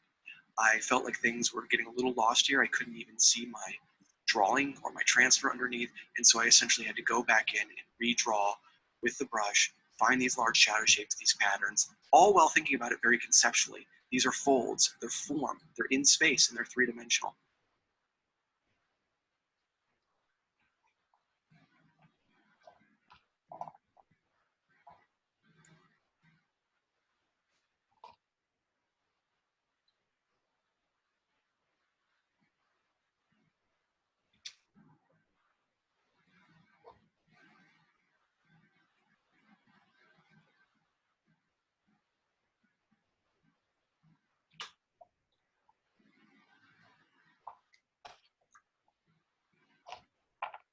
And I establish these as clearly, and then I'm able to go in individually and begin to model these folds. This is a lot different than the first area I began in, where there weren't many dark, distinct folds. There was a broad light effect over a large area. This area has a lot of stuff I can grab onto, and I can pivot back to a methodology that I employed in the face and on the hands, where I essentially isolate one form at a time. This fold here is a distinct thing. I can conceptualize it, paint it as fully as I can, and then I'll do that with the next one, isolate it, paint it as fully as I can, and then integrate them together. Now here we are in this video, and I haven't mentioned one of the most significant things about this shirt here with David, and that is it's a completely different value than what we see him wearing in the pose. And that's because I made a compositional choice. And that compositional choice was that I felt like the large shape of a white shirt here would be far too distracting. Your eye would go immediately to it, and it would take away from the impact I visually wanted with the portraits. I really wanted all focus to be on him, she's looking at him, and I wanted his emotion to really resonate with the viewers. And I felt like having this blaringly white shirt just below his head would catch too much attention. I decided to take the value range and transpose it quite a bit darker. Now I kept it neutral because I still wanted the flesh around the shirt to feel very chromatic. So I kept it gray, but I started at a much darker value. So that makes this process very conceptual. I can look at the shirt on David, I see it, I see the relationships there, I see the form, and I think about how I would sculpt that form. And then I begin with a darker value, and I conceptually roll around the form, pretending I'm sculpting in three-dimensional space, and I craft a gradation that hopefully will represent the same form I perceive on the shirt itself. And I think this is a fantastic exercise for any of you who are struggling to get on the form, really want to have an exercise that helps you transcend the two-dimensional surface of the canvas and see it as a conceptual entity. Try transposing a value. Look at something that is one value. It could be a white cast, a white shirt, something of that nature, and then try painting it or rendering it even in graphite or charcoal as a gray object, as a gray material, and see if you can take the same relationships you see there on that actual object and then render it in a completely different range. That makes a strong visual break from what you see. And I'll tell you what, it makes you much more powerful as an artist because you can make decisions like this. You can go into a composition that's complicated and has a lot of other elements and say, you know what, I'm gonna paint this thing different than I see it because that's what's best for this picture. And that is an incredible power or skill to have as an artist, to be able to create and invent and modify things and still have them be credible. And I think that's one of the reasons why I'm so invested in this form methodology versus say a more optical way of working where you visually try to copy what you see. because you can invent more. Because conceptually, we're always attempting to understand what we see. If we understand it, hopefully we have a better chance of even modifying it and making it more to our aesthetic liking. And here I'm moving to his other sleeve, and it's the same workflow as you saw in the previous sleeve. Because these are smaller form units, I'm able to isolate them, paint them individually, and then integrate them. And I move to a broader form here, and that sort of harkens back to the earlier part of the painting when I masked in a larger area, and I will eventually refine it, blend it, all the while still conceptualize it as a full three-dimensional form. And just a reminder, my main mixture here as I transpose to this darker value shirt is a mixture of raw lumber, a little bit of ivory black, and titanium white.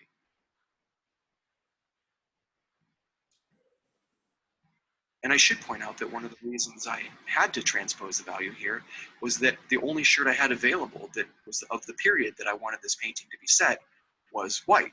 And so I kind of knew going in when I first had him put it on and pose with it that it wasn't going to be appropriate. And in fact, I've actually had David pose before in this shirt for a different painting. And in that painting, I did paint it white. And so I was very aware going into this one that I definitely wanted to bring the value down. Painting fabric is a tricky thing, but I'll tell you, it's gotten a lot easier with this workflow that you see me following here.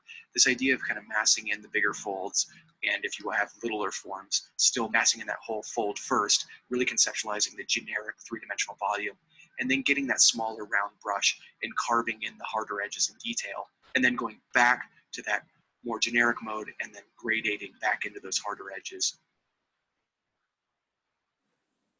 And now you see me here beginning the hat. And the hat was a little bit confusing to understand at first.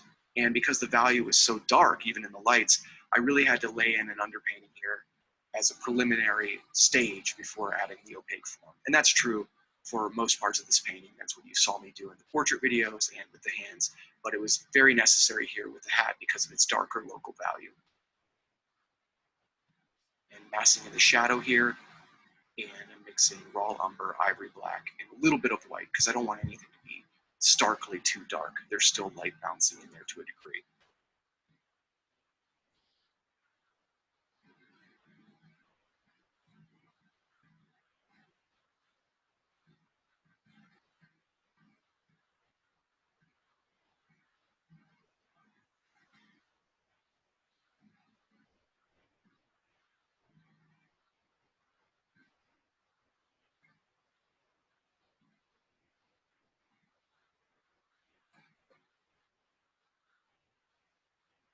And I'm continuing this form pass onto the top here, and the value I had underneath was not dark enough, so it didn't match the context of everything else that I've painted and developed on this hat. And I can really isolate this one fold here, imagine myself on the form, and turn around it by dropping the value. And I'm doing that in large part here by adding raw umber and ivory black.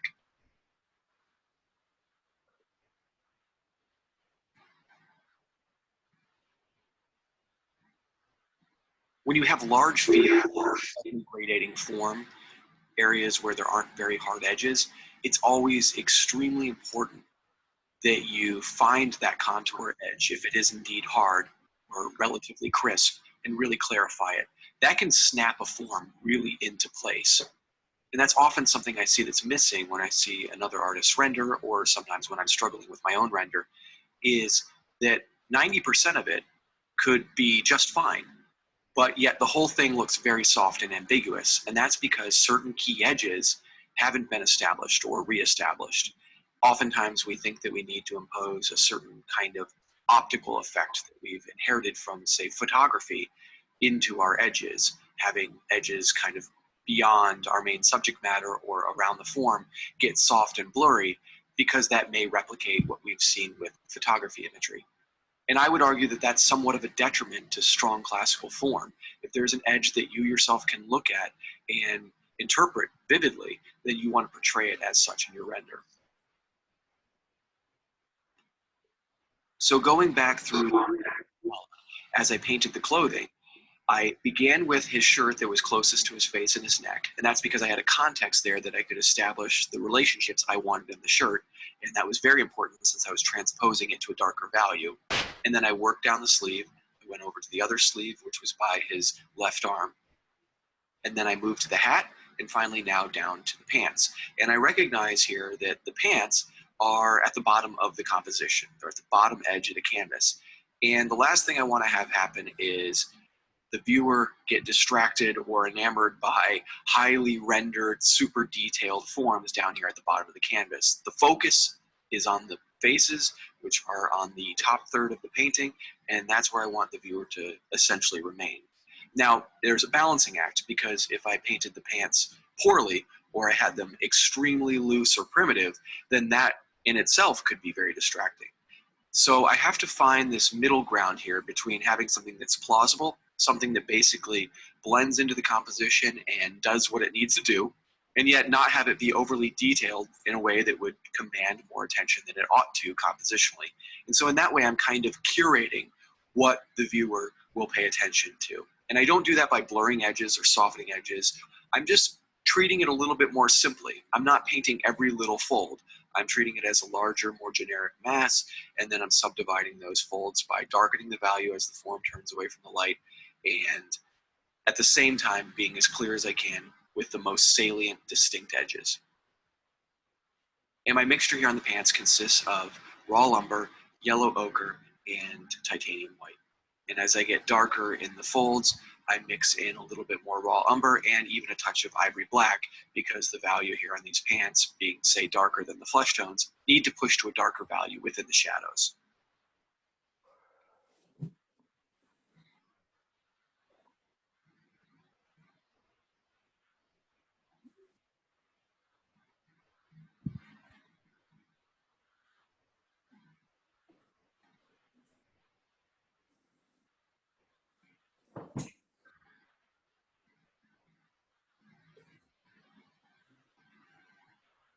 And whenever I paint folds that originate from a very compressed, high tension place, I really think about the orientation that they're pointing. And they would all be pointing somewhere around where his butt might be making contact with the surface below, or the crotch area. And so they kind of radiate out from that point of tension. And at the same time, I don't want to get overgeneralized with them to where they all sort of radiate out in these kind of parallel spokes, because then that would start to look very unnatural. There's going to be a certain amount of variance or error in the way they radiate. And so there's, again, a balancing act between having them all originate from a point that makes sense, a tension point in the fabric, and yet infuse them with enough variety that they look natural.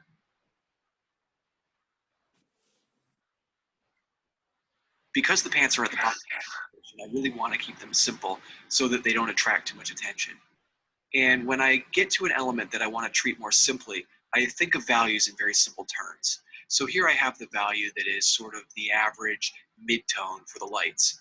And I applied that generally everywhere, and then I used a darker value to go back in and carve those fold forms. Then I would mix up a lighter value and use that to hit the top ridge, or the lightest ridge of a lot of those folds, and then a slightly darker value to turn that form into the shadow edges. So I fell into that pattern, and that allowed me to move efficiently and effectively.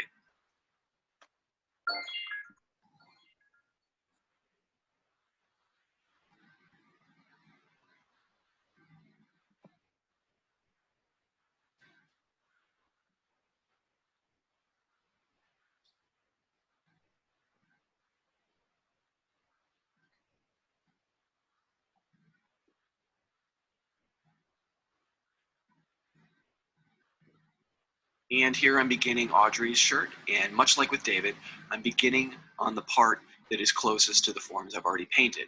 So I've actually mostly completed her neck here, so I have a really good context going into this. I discovered that there wasn't enough of an underpainting here with this fabric for the paint to grip well, and so the first thing I did was I got some solvent, and I went in and I mixed up my mixture, which consists of raw lumber, a little bit of ivory black, and white, and I laid in an underpainting for each of these fabric sessions, and then once that was dry, I could go back in more opaquely and paint the form on top.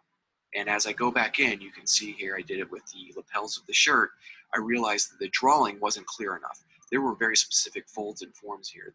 So I redrew that in, and then I was able to then go back in and isolate and integrate.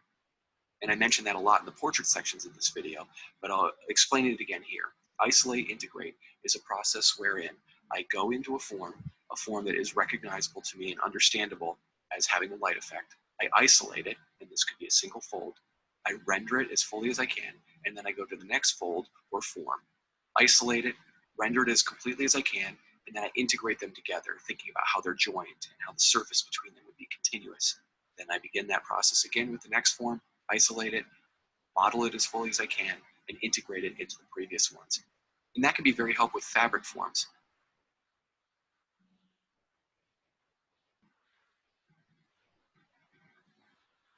And this isn't quite as extreme here with Audrey's shirt as it was with David's, where I transposed to a completely different value.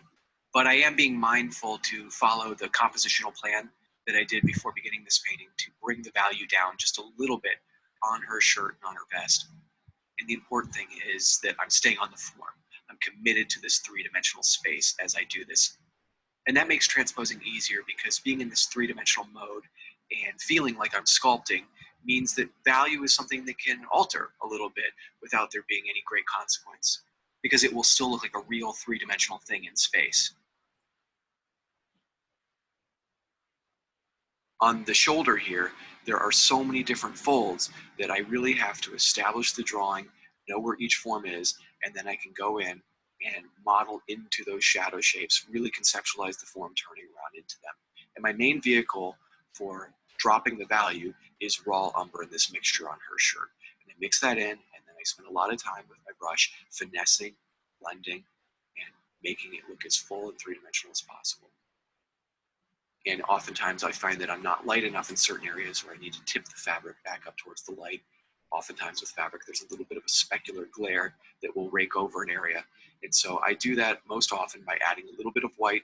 If you find that you need more chroma, think about what general hue your shirt is. And in this instance, I have a very neutral gray, but I might also recognize that it has something of a warm tint. And so to maintain that, or to have the sense that the chroma goes up as I tip it towards the light, I might add a little bit of yellow ochre into my mixture.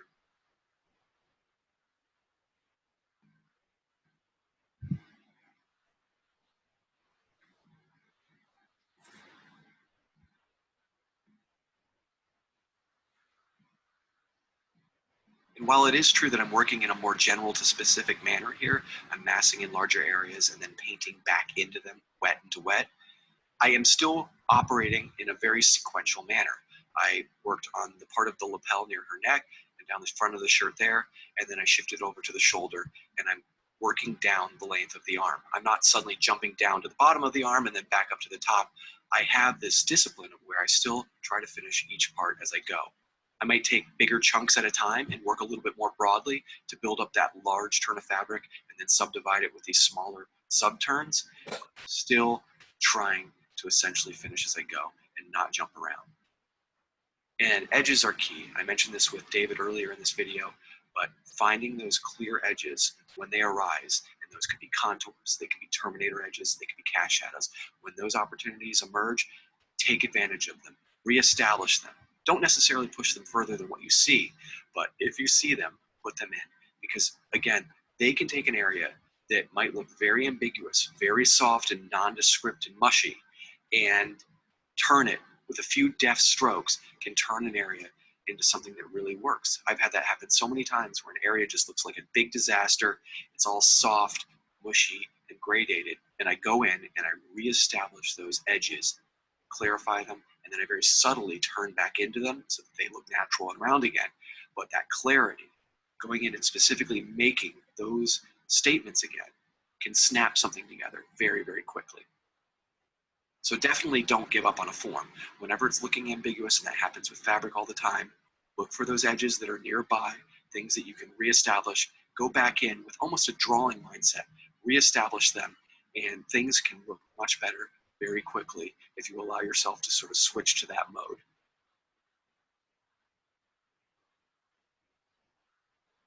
With a lot of the vest in, I can then mix up a slightly darker value of my base color and also a slightly lighter value. And then I can hit some of those top ridges or folds on the fabric, and I can also push in some of those darker folds.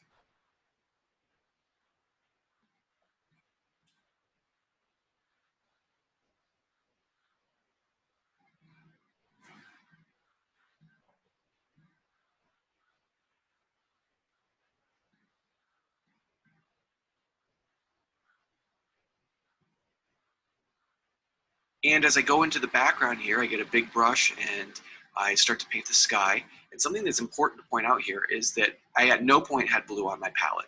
I was using ivory black and white as my blue. And so I get a big mixture of white and ivory black, and I start to mass in that background.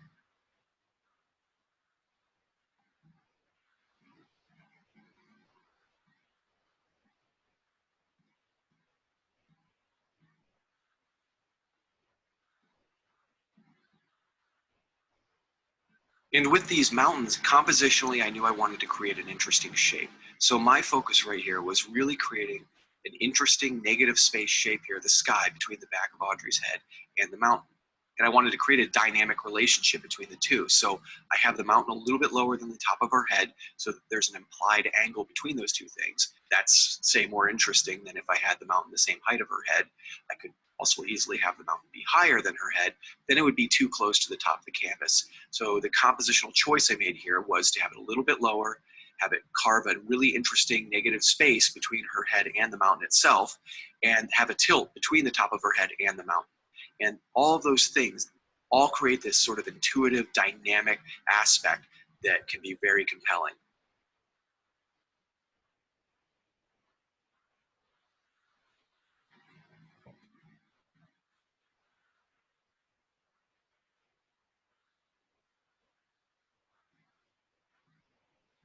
I painted this background completely from imagination. After I did the compositional studies, though, I did do a bit of research online, just looking at different landscapes in the Old West and deserty mountains, because I wanted to have a sense of the scale of the individual rocks of these mountains.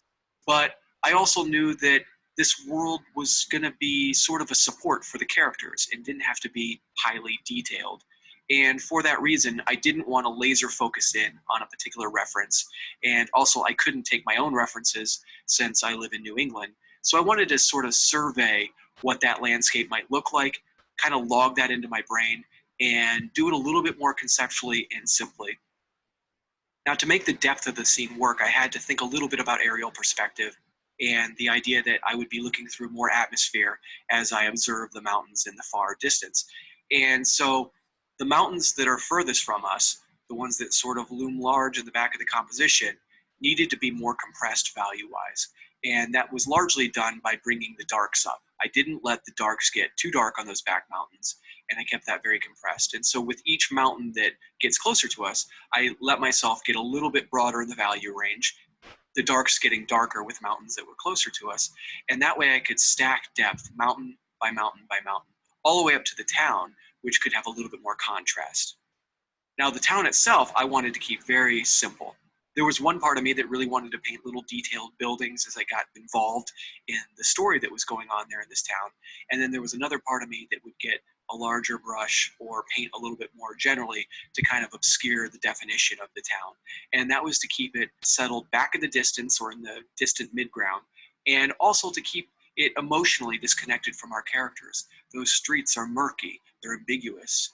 We don't quite know what life is like in that town. Is it hostile? Is it warm, but we're just in a dusk setting, so we can't quite read any information into it? I liked that ambiguity. I thought that it intensified the emotional experience between the two main characters. And also because I didn't have specific references of that setting, it bailed me out of having to paint those things in great detail. And I noticed that a lot in historical painting, particularly in 19th century painting, where you'll find the main primary figures in the foreground rendered in a very detailed way. And you'll even see animals in the midground and background that are essentially treated very simply. And that always resonated with me. I thought that had a powerful effect. I thought it was a way of setting up a visual hierarchy for your viewers, but without having to blur edges, just by simply treating things in a more economic way. And I had a lot of fun painting this area because I didn't have a clear plan. I knew roughly what the overall value would be. I knew its role in the overall picture. And I also knew that essentially it would be rocks or some kind of deserty terrain.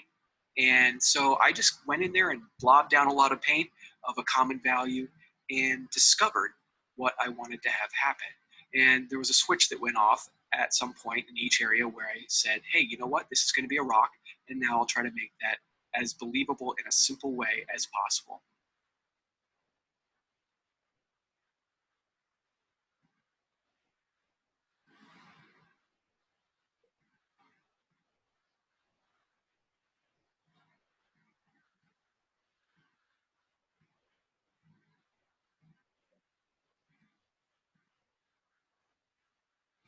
And going back in for another pass here on the sky, painting it more opaque.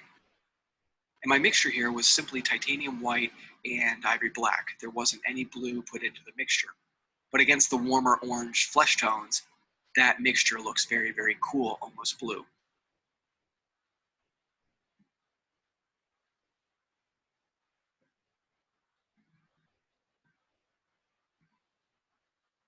I sort of hedged my bets here with the mountains. As I've said many, many times in this video, I really wanted to keep the focus on the figures, and I was scared for the longest time going in and defining particular rocks or facets of form. And also being from my imagination, I felt a little exposed, like if I defined things too much, it would reveal that I didn't have a clear reference and that there would be a real disparity between the mountains and the other elements in the scene. But as the painting started to develop and all come together, I felt like I did need more resolution. So I still tried to maintain that concept of compression there, that sense that the darks on the mountain furthest from us would be lightest. And I went in to find some more rocks, methodically went through it, and here you can see me very much conceptualizing a light effect. I'm thinking of its orientation, I'm thinking about the shape of the form of the rock, and then I can sculpt it. And on this particular mountain, I did have in mind a few specific references or types of mountains I did see while I was doing my research. And while I wasn't looking at it while painting, I knew that I wanted very concrete, clear forms here.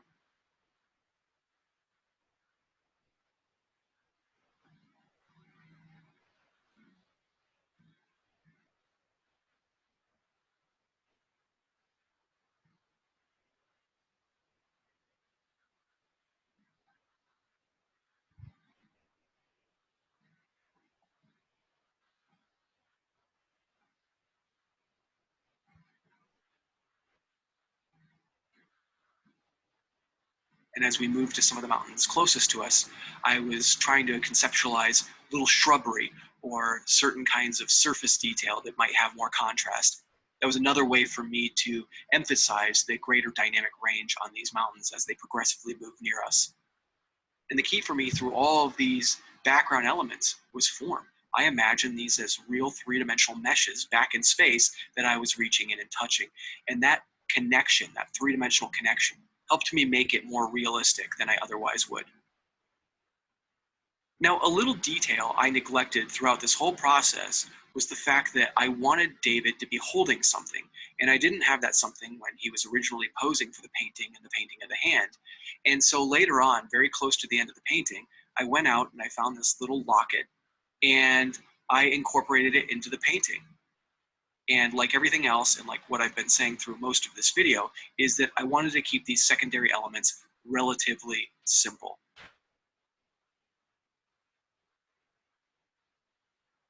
Now, metal is very reflective and can be very attractive visually in a composition. And so I really tried to simplify the form. I really broke it down into a very simple value scheme. So you had the diffuse reflection that was very compressed, and that was this low chroma yellow, dark value material, and I compressed that together, and then I had a highlight in a few places that I popped out. And I really emphasized drawing here. So I conceptualized the chain link of the locket. I painted that in a very conceptual way. Here's one link, here's the other link, kept the values very simple, and then at the end, popped a few highlights so that I could sell the effect without going overboard. The locket was the last missing piece, and after that, I essentially had everything in, and the whole painting was complete. I really hope you got something useful out of these videos, and I very much appreciate you watching. So there you go.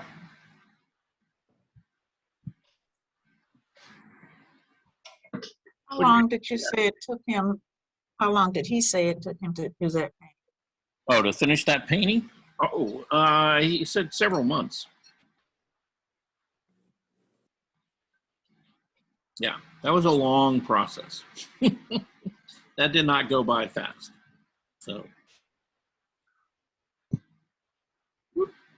very detailed and highly accurate. Yeah. Well, you know, it's, you know, it may not be, you know, what you specifically want to do.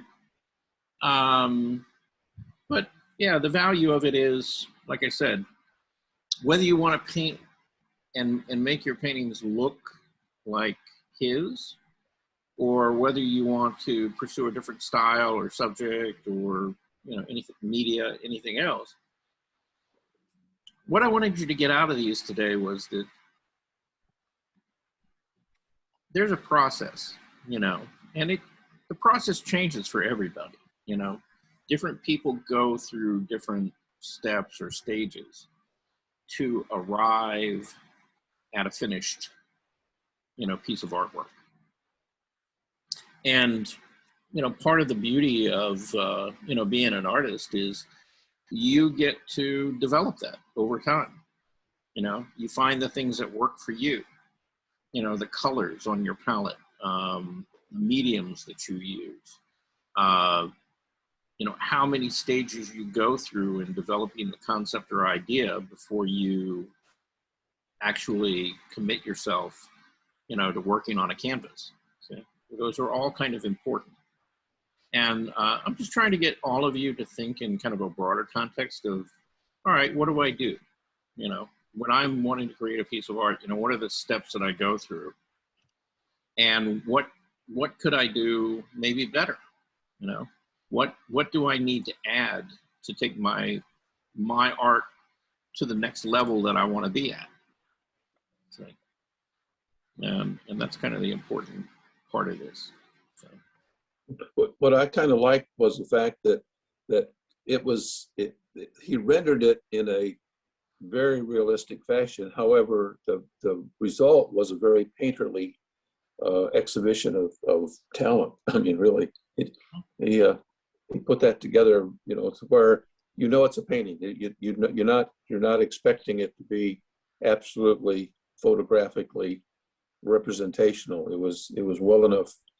It was still painterly, but it was still rendered right, lifelike. Yeah. It's not. Yeah, he doesn't paint in what you would consider a photoreal approach. You know, certainly realism, but you know, his work is more akin to like a Renaissance painter. Right. Okay. Yeah. Yeah. You know, and he, you know, the steps and the processes that he goes through are a lot of the same steps and processes that a lot of the Renaissance painters went through. You know, it's kind of academic. You know, it can be a little dry. You know, but the end result is, you know, it's his way of getting his work to where the level that he wants it. And you know, that's important to all of us. You know, we want to achieve a certain thing, and sometimes we have to go through a lot of extra steps to get to where we want to go. It may not be, I'm just going to sit down and start throwing some paint up there, right? Because that's usually not a recipe for, you know, success in achieving what you want. And you know, you can approach it that way, and some artists do. And you know, they'll throw paint up there, and they'll get something, you know, kind of get it in the direction, and then they'll spend like 10 times longer going back in, refining it, changing it, you know, modifying it, you know, to get it to move to where they wanted to go. So you can do it either way, you know. You know, his process is a little bit more methodical, and so, you know, he's not reworking like a lot of areas, you know. But if you think about like a lot of the Impressionist painters, right? Like Monet, for example. You know, when they're doing restoration on, you know, and preservation on a lot of Monets, a lot of the times what they'll do is they'll actually X-ray the painting. And what they found is that oftentimes, you know, there may be, you know, 10 or 15 versions of that painting under the final painting. You know, places, you know, that where he took and he reworked and remodified things and changed compositions and things like that. And that was his working process, you know. So there's, you know, there's nothing wrong with doing it that way, but there's other ways of doing it. So yeah, you have to figure out the one that works for you. Okay. Anybody got anything else that we need to cover or talk about? Anybody who's got any comments about any of this?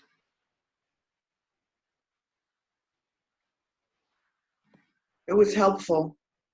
Okay. Yeah. Did any of you have a good nap? Almost. Almost. Yeah, I know. Yeah, it's a lot to take in, you know, kind of sitting here and watching, you know, 2 fairly long videos like that. But again, hopefully you got something out of it. I did. Definitely, I did. Yeah, definitely. Yeah. Naomi, are you talking to me? You're hanging in here. That's good.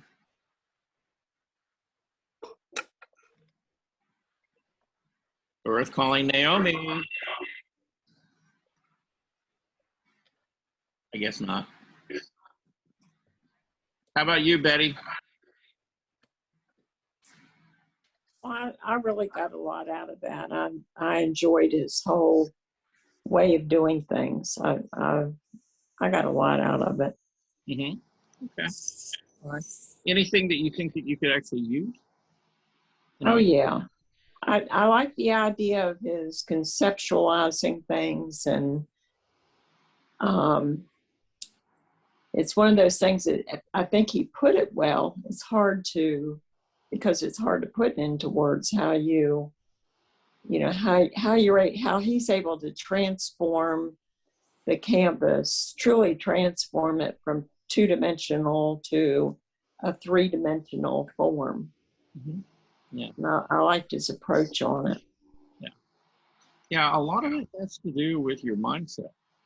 Yeah. Yeah.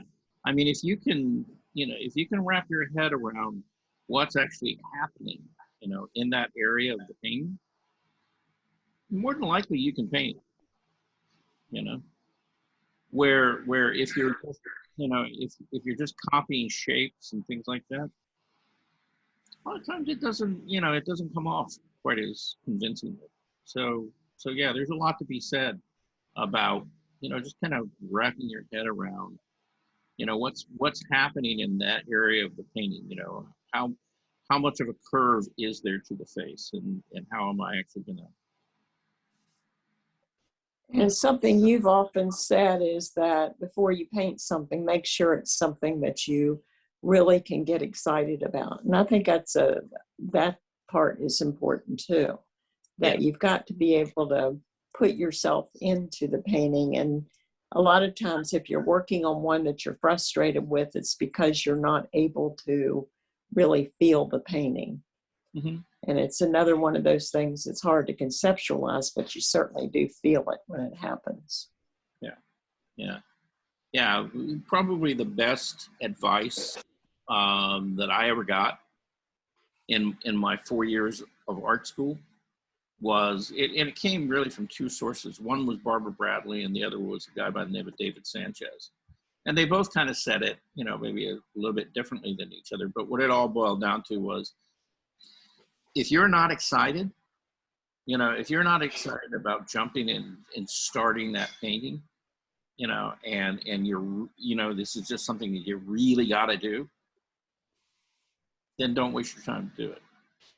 Because guaranteed that by the time that you get further through the whole process that you're going to have to go through to achieve what you're wanting, you know, you're going to, you know, basically, you know, bore yourself to death, you know. And it's like every day, you know, if you can't get up and get excited about getting up there and you know, working on that painting, you know, because you're looking forward to that next little part. Yeah, I mean, that's where being an artist becomes hard and difficult, you know. And you know, it doesn't, even for me, I mean, it doesn't work out, you know, all the time. I mean, there are paintings that I have done that, you know, I just get to a point and it's just like, ugh, you know, I don't want to do this anymore. And, you know, my process is it goes against the wall for a little while, you know, and I got to get a little distance on it, and I'll keep looking at it, you know, and eventually, you know, it will, you know, I'll get a spark again. And it's like, oh, okay, yeah, now I know where I want to go with that, and I'll go back and I'll work on it. You know, unfortunately, you know, painting or making art in general is not necessarily a linear process. You know, it doesn't necessarily go, you know, in this very orderly, sequential line. At least that's my experience. So, yeah, you know, it's different for everybody. Anyway, all right. Well, we're well into the lunch hour, okay? And I want to thank all of you for hanging in here. And we will be back here tomorrow. Some of you have been sending some stuff in over the last day or two. We've got some fun stuff to look at tomorrow. So, you know, if you've got something you're working on, you know, send it in.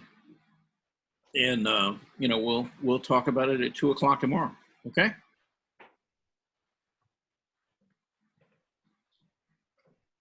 You guys are so quiet. Wake up. Okay.